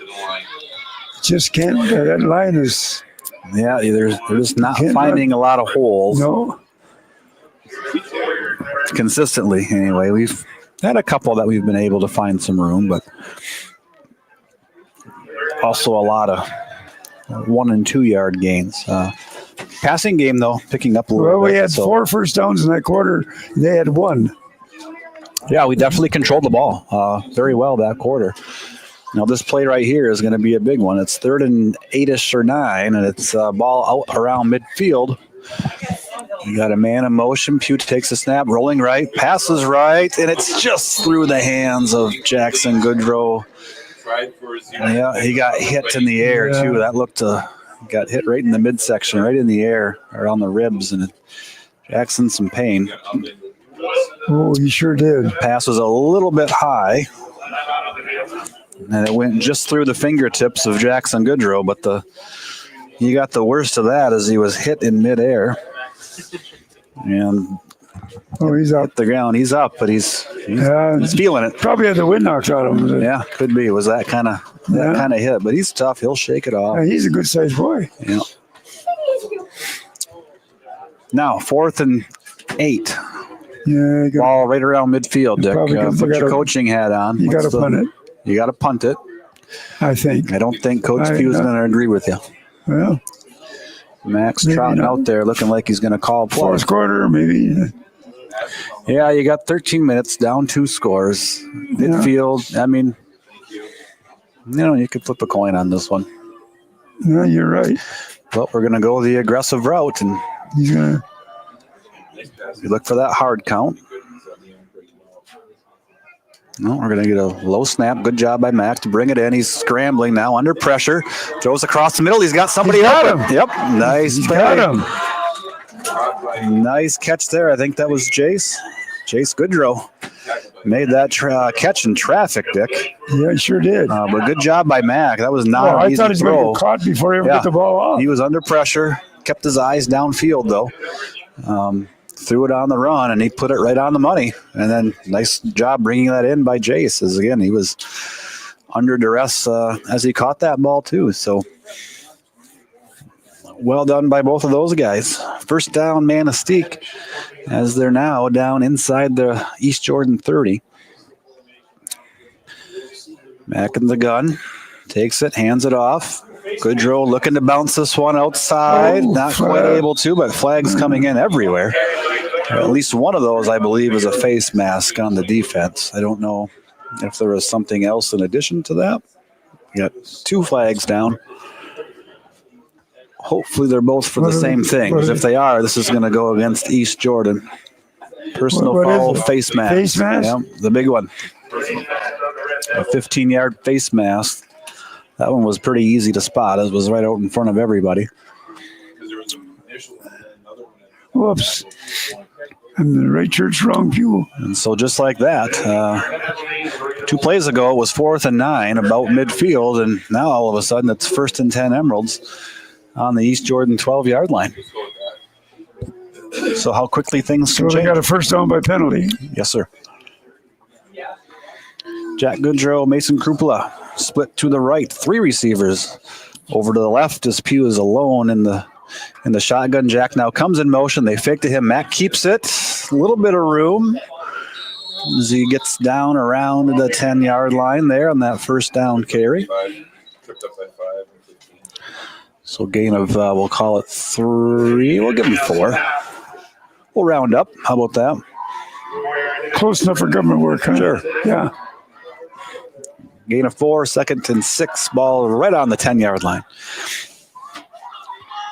So the Emeralds were here once before, Dick. We were right on the 10 in the end of that first half and then went backwards. Yep. We can't let that happen again here as we're now under 10 minutes to go in the ball game. We need points on this drive. So 2nd down Matt takes it. Oh, he's under pressure, chucks it up to the end zone, and it's caught. Oh, my gosh. Mason Krupla just answers the prayer. Matt just kind of heaved that one up as he was being hit and just hoped somebody would make a play, and that's exactly what Mason did. In a crowd, Mason jumps up there and snatches that one in. That was anybody's ball. His last name or first name? Krupla is the last name. Oh, Koopa. Krupla. C. I'll show you here. It might be easier. Well, C. Krupla. Krupla. But yeah, heck of a play there as Mac. How many yards? 10 yards? 10 yards, yep. Mac was being hit as he threw, and at the last minute, it looked like he just says, all right, I'm just going to heave this one up and hope something good happens. And it did. First Emerald touchdown of the season. Mac Pugh to Mason Krupla on the 10-yard strike. And it's now a one-score game, Dick, 14-6. And still 9.5 minutes to go. So we're going to try a 2-point conversion. We're going to try a 2-point conversion, which would be really helpful. Are we kicking? No, we are. No, we're not going to kick. Looked like we were in kick formation for a quick second. So going for 2. Mac takes the snap, rolling right, passing, no good. Well covered. Might have been there a little early from what it looked like up here, but no flag. So conversion, no good. But we didn't need it necessarily. We can still tie the game with one more score and a 2-point conversion. So Emeralds have life. Yeah, Coach Pugh pleading his case for the penalty. Looked like it might have been a little bit early on the contact there on the coverage, but not enough to warrant the flag. So 9.5 to go in the game. Emeralds trail now 14-6 as we regroup here. Emeralds will kick off. But just a really nice job by the offense thus far. Yeah, they've really had some nice drives every time they've had the ball. Well, they had one pass down, first down by passing and one by penalty. Not very often you get first downs by penalty, yes. But that's kind of worked. So I feel like East Jordan's barely had the ball the second half. As that's the right. Offense has really chewed up some clock. You are right. Yeah. Put some nice sustained drives together. So let's hope for more of that. What do you say? Yeah, they've East Jordan's had one first down the second half, and we've had 3, 4, 5, 6. But we're still trailing. Now, do we give them a taste of their own medicine and kick it onside? I say no. You don't want to give them the ball in good field position. So we do kick it away with field at the 20, but a lot of room here for the return. And they're going to bring this one out still on their feet and almost back out to midfield. So maybe we should have tried the onside kick. That's right about where it would have happened. So a big play there on special teams for East Jordan. Nearly 30-yard return on the kickoff, 25-yard return. And they have the ball now out around midfield.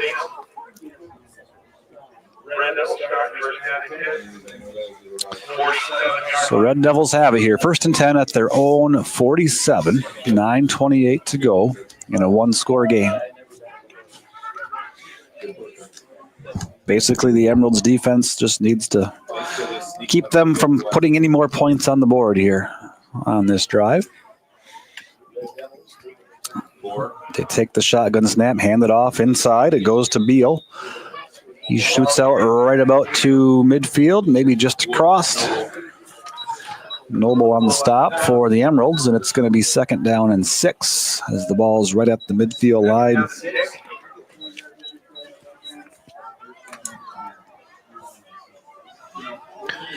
Time not a factor yet, Dick, but no, it's going to be before too long.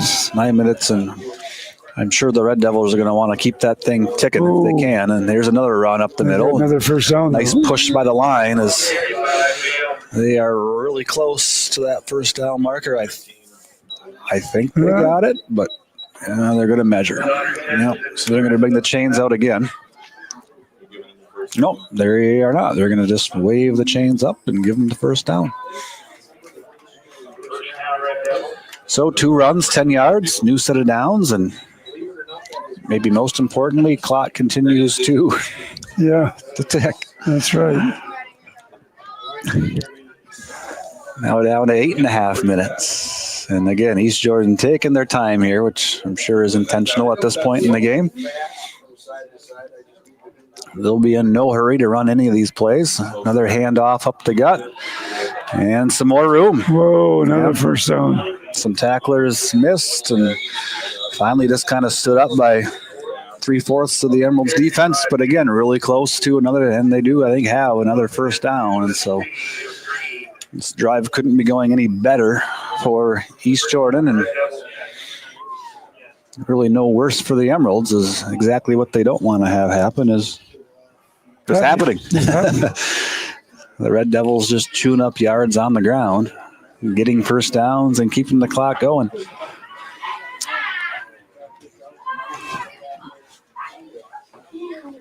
So 1st and 10. East Jordan has made it down to the Emerald 31. We're going to get a pass, just kind of a swing pass out here to the left, but a lot of space. Nice couple moves there by the receiver. Yeah. He's eventually brought down. That was Wilson on the catch. First down? Yeah, but there was a flag on the play, kind of in the middle of the field. So we'll see what this is all about. Holding East Jordan. So East Jordan got a hold? Yep. So a nice break there for the Emeralds. That does a couple things. It stops the clock, it backs them up, negates the decent gain on first down. So again, it's a spot foul. It's 10 yards from the hold, so it doesn't back them up 10 from the line of scrimmage. So it results in a first down and 5. Not 5, 15. Sorry, I'm not good at math.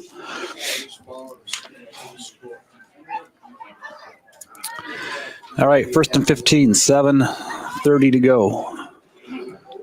Bunch formation to the right. Shotgun, ooh, nice play getting in the backfield. I think that was Jace Goodrow. Yeah, blew that play up right from the start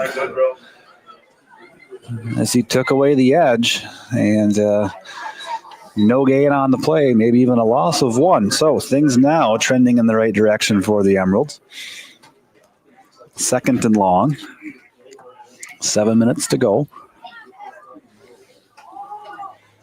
Ball on the Emerald 36.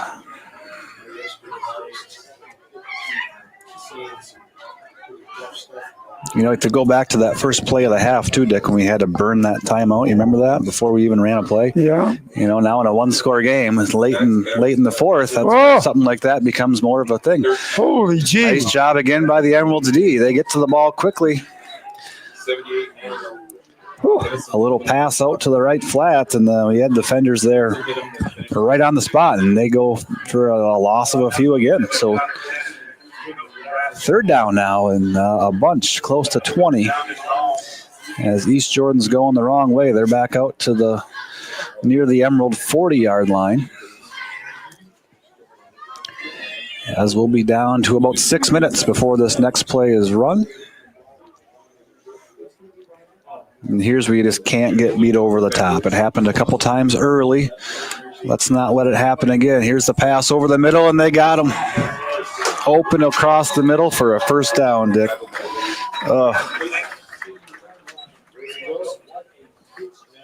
They needed 19, 18, and they got about 25. Oh, that's a killer. Yeah, sure is. We made how many 3 good plays in a row. And then all of that work just kind of undone by that one pass play over the middle.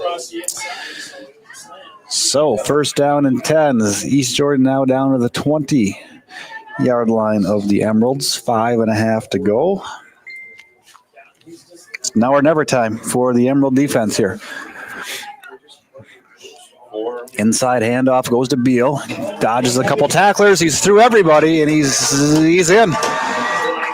Touchdown. Who got that? Red Devils. Yeah, Max Beal. Beal?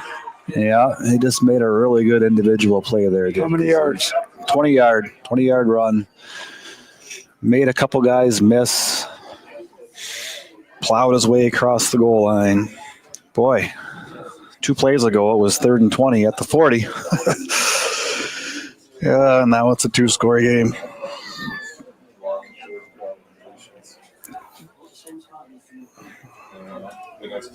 The wind completely out of the sails here at A.F. Hall Stadium, but stranger things have happened. Still have over 5 minutes left. Stop here on the 2-point would go a long way.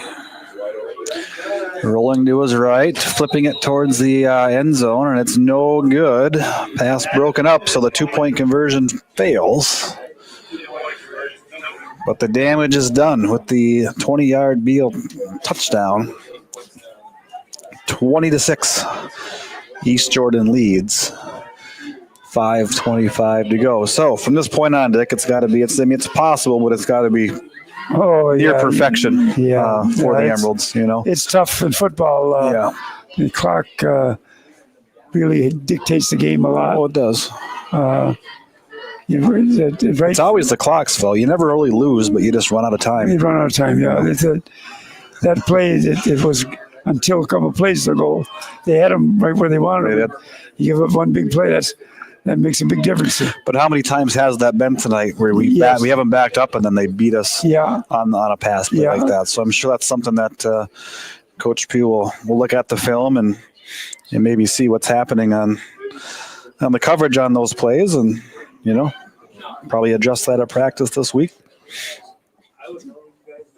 So it's got to be a fairly quick score here, which, we've moved the ball in the second half pretty effectively. So that's, I think, doable.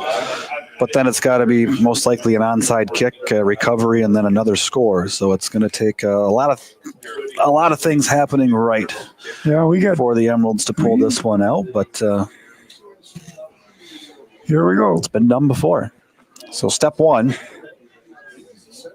field the kick. I don't think you're going to see an onside kick here this time, but you never know.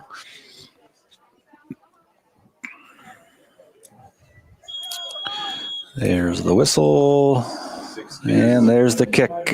Medium distance kick. Oh, no. It's off the Emeralds receiver. It's off his knee. Oh, my God. Did that go back to them? It did. That might do it. That was just an unfortunate play. It was a short kick. When it hit the ground, it took a bounce and just went right off somebody's knee. I didn't quite see who it was, but it shot off their knee, and then it was anybody's ball after that. And East Jordan was the first to get there. So, yeah, he's had a rough night of it. Yep. 5:25 to go. Boy, did that change quick. 2 minutes ago, it was 30. 35. On the 35. Yeah, 1st and 10. We're just going to see a lot of up the middle runs here, I would assume. There's the first one. Beal's getting stronger as the game goes on here as he carries this one, busts through the line. He's down, I think, inside the 30. Yeah, so a gain of about 7 or 8. As he's run hard here in this fourth quarter.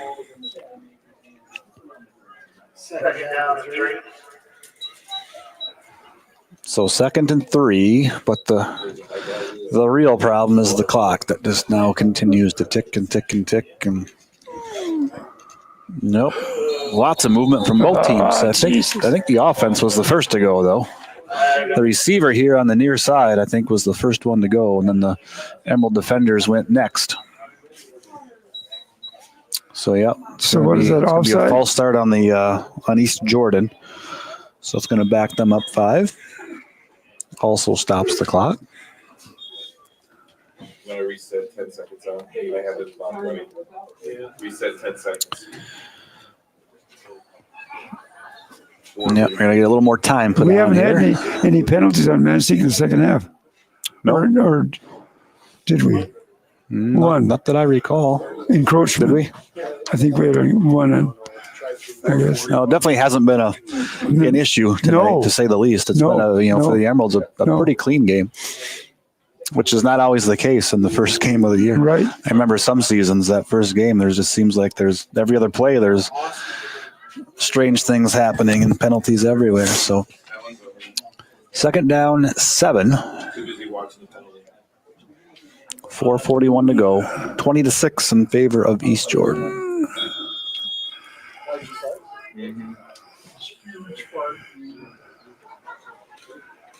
Clock does continue to run now that they've whistled the ball back in play.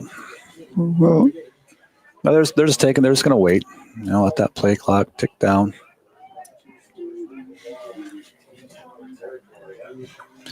All right. Both teams line up. 2nd and 7. Shotgun snap for Webb. We got more movement. What do we got this now? I think it's going to be the same thing. Yep. Center forgot to snap. What kind of Center forgot to snap the ball. Everybody else was on the same page except for the guy that is the most important, the guy that controls everything. So back him up 5 more. 2nd down, still 2nd down. About 12 yards to go now. The only problem is, isn't a fresh clock. Yeah, I mean, maybe this is. I didn't know the clock continued to run on these. I don't know if that's. They're almost getting like extra time here because they run the play clock down. They run the play clock down. Well, There's a our penalty. coach is asking something. Yeah. Our coach is questioning something to the official. I don't know the rule book, but to me, if this is how it goes, it's a loophole in the rules. I know Steve is not very happy. Yeah, so Coach Pugh having a conference out there with the official. Coach, come here after. I can go get him as soon as it's over with. Don't know what they're talking about for See if I can sure, get but him to it's come up. likely a clock question. Otherwise, they can just keep the ball starting and the game's over. If the penalties on the offense. Yeah, I thought an offensive penalty would stop the clock, and then it wouldn't resume until the ball is snapped. The last 2 plays, that has not been the case. Well, we'll see. See if we can get the coach up here after the game. Maybe we get one of the questions. We'll ask him. Coach has got his clarification for now, and we'll see. Will the clock start or not? Did he shake his head yes or what? I wasn't really shaking his head there. All right, whistle blows. Clock does not move. So nice job, Coach, to take care of that issue. 2nd down and 12. Another inside handoff. This one again goes to Beal, and he's crossed the line of, not across the line of the game. Picks up about 5. It's going to be 3rd and 7, and we get an Emerald timeout. Well, we've got a timeout. We're going to go here again. Thanking our sponsors, Camp and Coastal, Wheaties, State Savings Bank, Hidden Estates, Upper Peninsula Veterinary Service, Limestone Federal Credit Union. This is the one you got to read. Oh, I'm up.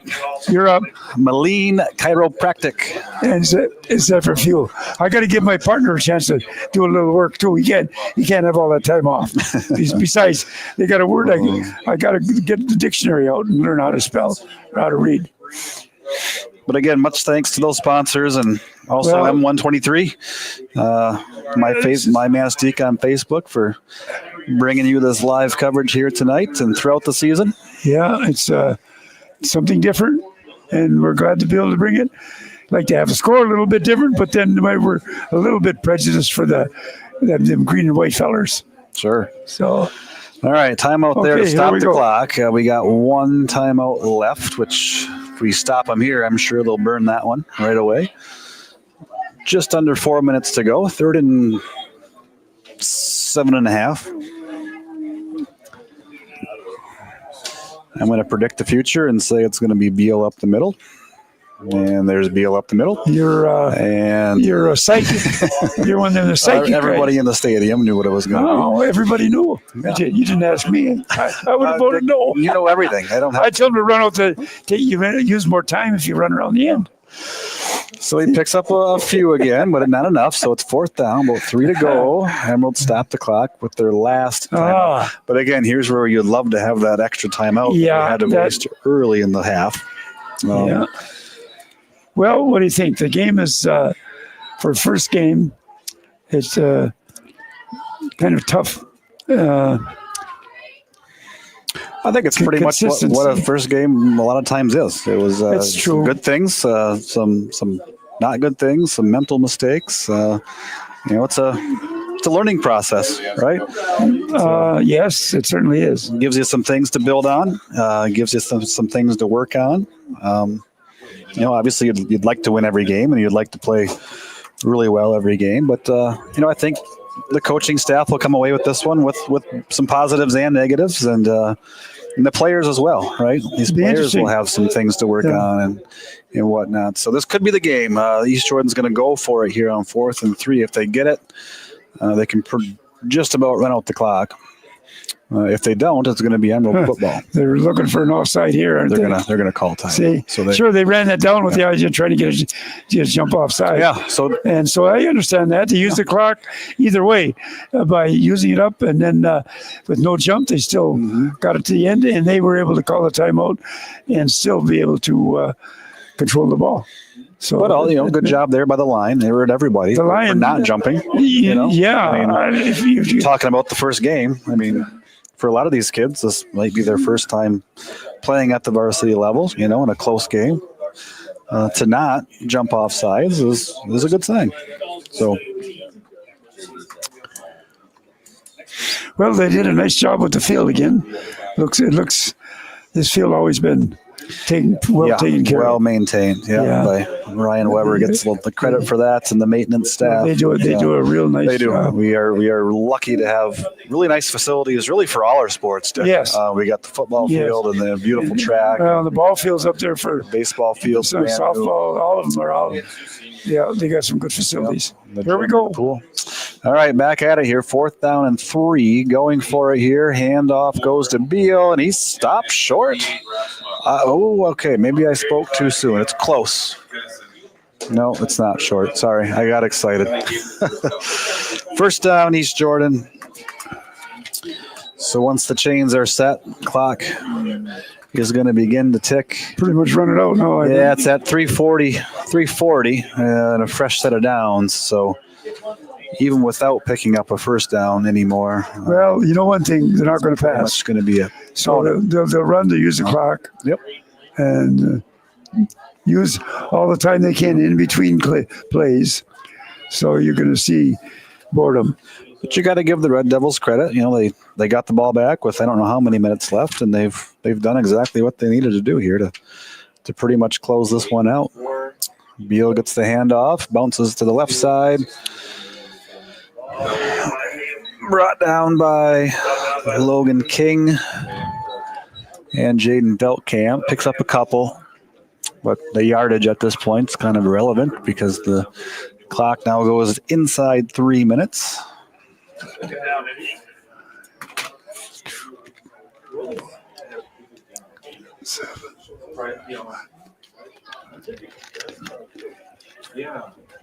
And a late substitution here by East Jordan. So we'll be inside 2.5 here by the time this one gets snapped. Ooh, and again, some motion. We got some motion from the Red Devils a little bit before the snap. So false start, backs them up 5. Don't make me start the clock. And we're right back in that same scenario, an offensive penalty. And they do wind the clock. Yeah, I'm going to have to ask somebody about that. Yes. Well, that's a little confusing to me. We're hoping to get the coach up here after the game. That might think you might ask him. He saw me shaking my head. He's like, "Oh, no." So after the penalty, 2nd and 13. And we get another run here by Beal. He's dodging tacklers, winding and weaving his way down. Nice run there by Beal. He picks up a bunch, and he's got probably another first down. He's down near the Emerald 10. Yep, first down. I spot this one at about the 12-ish. And we are now inside 2 minutes to go. And now they for sure don't really need to run anything. We'll see if they will. Or if we'll just take a knee. Emeralds can't stop the clock because they're out of timeouts.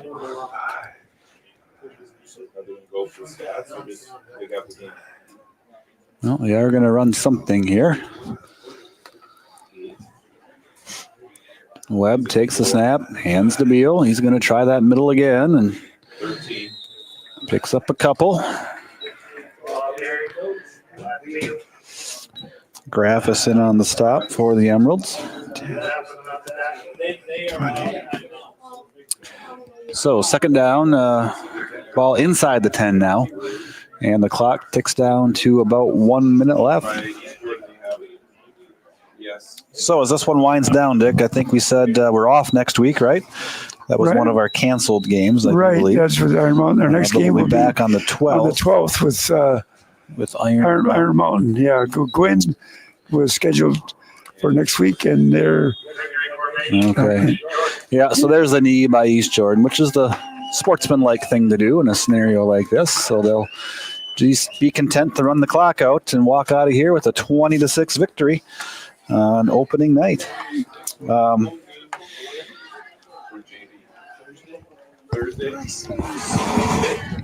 So one last time, we're going to have to run one last play. Want to go try to get the coach? There it is. Y'all keep. I'll start going with this stuff then. Okay. And this one is officially in the books. So Emeralds leave opening night with an L, 20-6 against East Jordan. The Red Devils reign victorious. So we're going to take. Well, we're just going to keep on going. Keep on going. And while I'm doing this, they're going to go and see if the coach can come up here. But meantime, I'll try to give you a little rundown of some things that happened on the game. Sure. First of all, Manistique had 8 first downs, 3 by rushing, 5 by passing. And 9. They had 1 by penalty, which happens very seldom. So they had 9 first downs. The East Jordan had 11. They had 7 by rushing and 4 by passing. In the first quarter, at the 1:23 mark, it was passed a 3-yard pass play for Weber when it made it 6-0 for East Jordan. Point after 2-point conversion was good, made it 8-0. At the 1:21 mark, onside recovered by East Jordan on the Manistique 45. And at the 32 seconds to go, fumble recovered by Graffis on the Manistique 36. So that ended up 8-0 at the end of the first quarter. The second quarter, at the 10:53, there was an interception by East Jordan on their 19-yard line. And a face mask for a 15-yard penalty. 7:58, Max Beal, 6-yard run for East Jordan, made it 6. Point after no good. So we ended up with a halftime 14-0. In the third quarter, there was no scoring by either team. In the fourth quarter, Manistique scored. Krupla ran for a touchdown to make it 6, and the point after was not good, so it ended up 6-14. At the 5:23 mark, Beal, the 20-yard run, made it 20-6. And after that, they had a fumble recovered by East Jordan on the Manistique 35 on the kickoff after the touchdown, and they were able to maintain control of the football the rest of the way, and that really made it tough to try to catch up with anything that the Emeralds could try to do. They made a run, though, Dick, in that second half. They got themselves back in the game. But just really a mixed bag, I would say, tonight for the Emeralds. Got off to a little bit of a slow start. second half, the offense looked pretty decent. We moved the ball pretty effectively, got ourselves back in the game. But I think maybe the biggest difference tonight was the big plays. I think East Jordan was able to come up with the plays they needed at the times they needed them a little bit better than the Emeralds. The Emeralds had some chances both on offense and defense to make a big play and weren't able to do it enough. Whereas East Jordan, I think, when they were in those same situations, were able to pull it off. And so they were able to come out of here tonight with the 20-6 win. And, not the worst showing for the Emeralds, but some things to look at on the film and work on. And, of course, as we mentioned before, that next week we are off because of Gwyn, and they did not make that up. There's some work being done to attempt to make up the other game because we were supposed to play Gwyn twice. Yeah. And the home later in the season, and there's some effort being made to replace that game. So for those that don't follow, Manistique football really closely, it's just so hard for us to find games, to schedule games, right? Because a lot of the schools around us have gone to 8-man. Well, there's going to be more next year, too. There's going to be more next year. They've talked about Iron Mountain and as strong as they've been in football. Yeah, that's hard to believe. They're talking, they've been several years talking about it. They're going to it. Gwyn has been on the bubble, too. But Gwyn, I think they said they had enough younger players come out that they felt that that was the place to go. Whether they can go back to 12-man football next year or not, that's going to be interesting to see also. Yeah, so we're the furthest team east in the U.P. that has an 11-man football team. Exactly. And so all of our games come from, schools up north in the Marquette area and whatnot and out west. And they all play each other up there, right? So they have their games, they have their schedules. And so when we're looking for teams, that's why we go downstate a couple weeks out of the year every season. Well, we've had a change this year, though, because last year we went to Saginaw, and this year we're going to go to Menominee. Oh, okay. So Menominee is Menominee's taking the place of. Well, it's a little shorter. It's shorter, but it's also Menominee. Well, yes, that's true. And they have they always have a good history of a football program. They have a strong team, but at least. That was a really long trip down to Saginaw. Yeah. So I know it's trying to schedule Manistique football is a headache, to say the least. And so something like Gwyn happening just blows it up even further, and it's a really bad scenario. Okay, we're going to take a little quick change here, and with us is the coach. Snuck up and behind me. I was looking out there, didn't see you coming. Well, you're sneaky. I am sneaky. Yes, okay. Maybe a little too sneaky. Oh well, we won't. We will not go into that. That's for a different story. How do you look on TV today, Dick? Wonderful. There you go. Yeah. Well, I might as well lie. What the heck? They got it all. Everything's down. So this is going to change our radio game greatly. We're going to have to actually describe real events. You mean we got to start telling the truth? Yeah. Oh, that's the son of a gun. Oh. Well, Coach, let's see what happened here tonight. Let's talk a little bit about the game. You moved the ball at times, but at the inopportune times, you run into problems. Yep. We lost our execution a little bit a couple of times. The first game, football's back. That's the good news.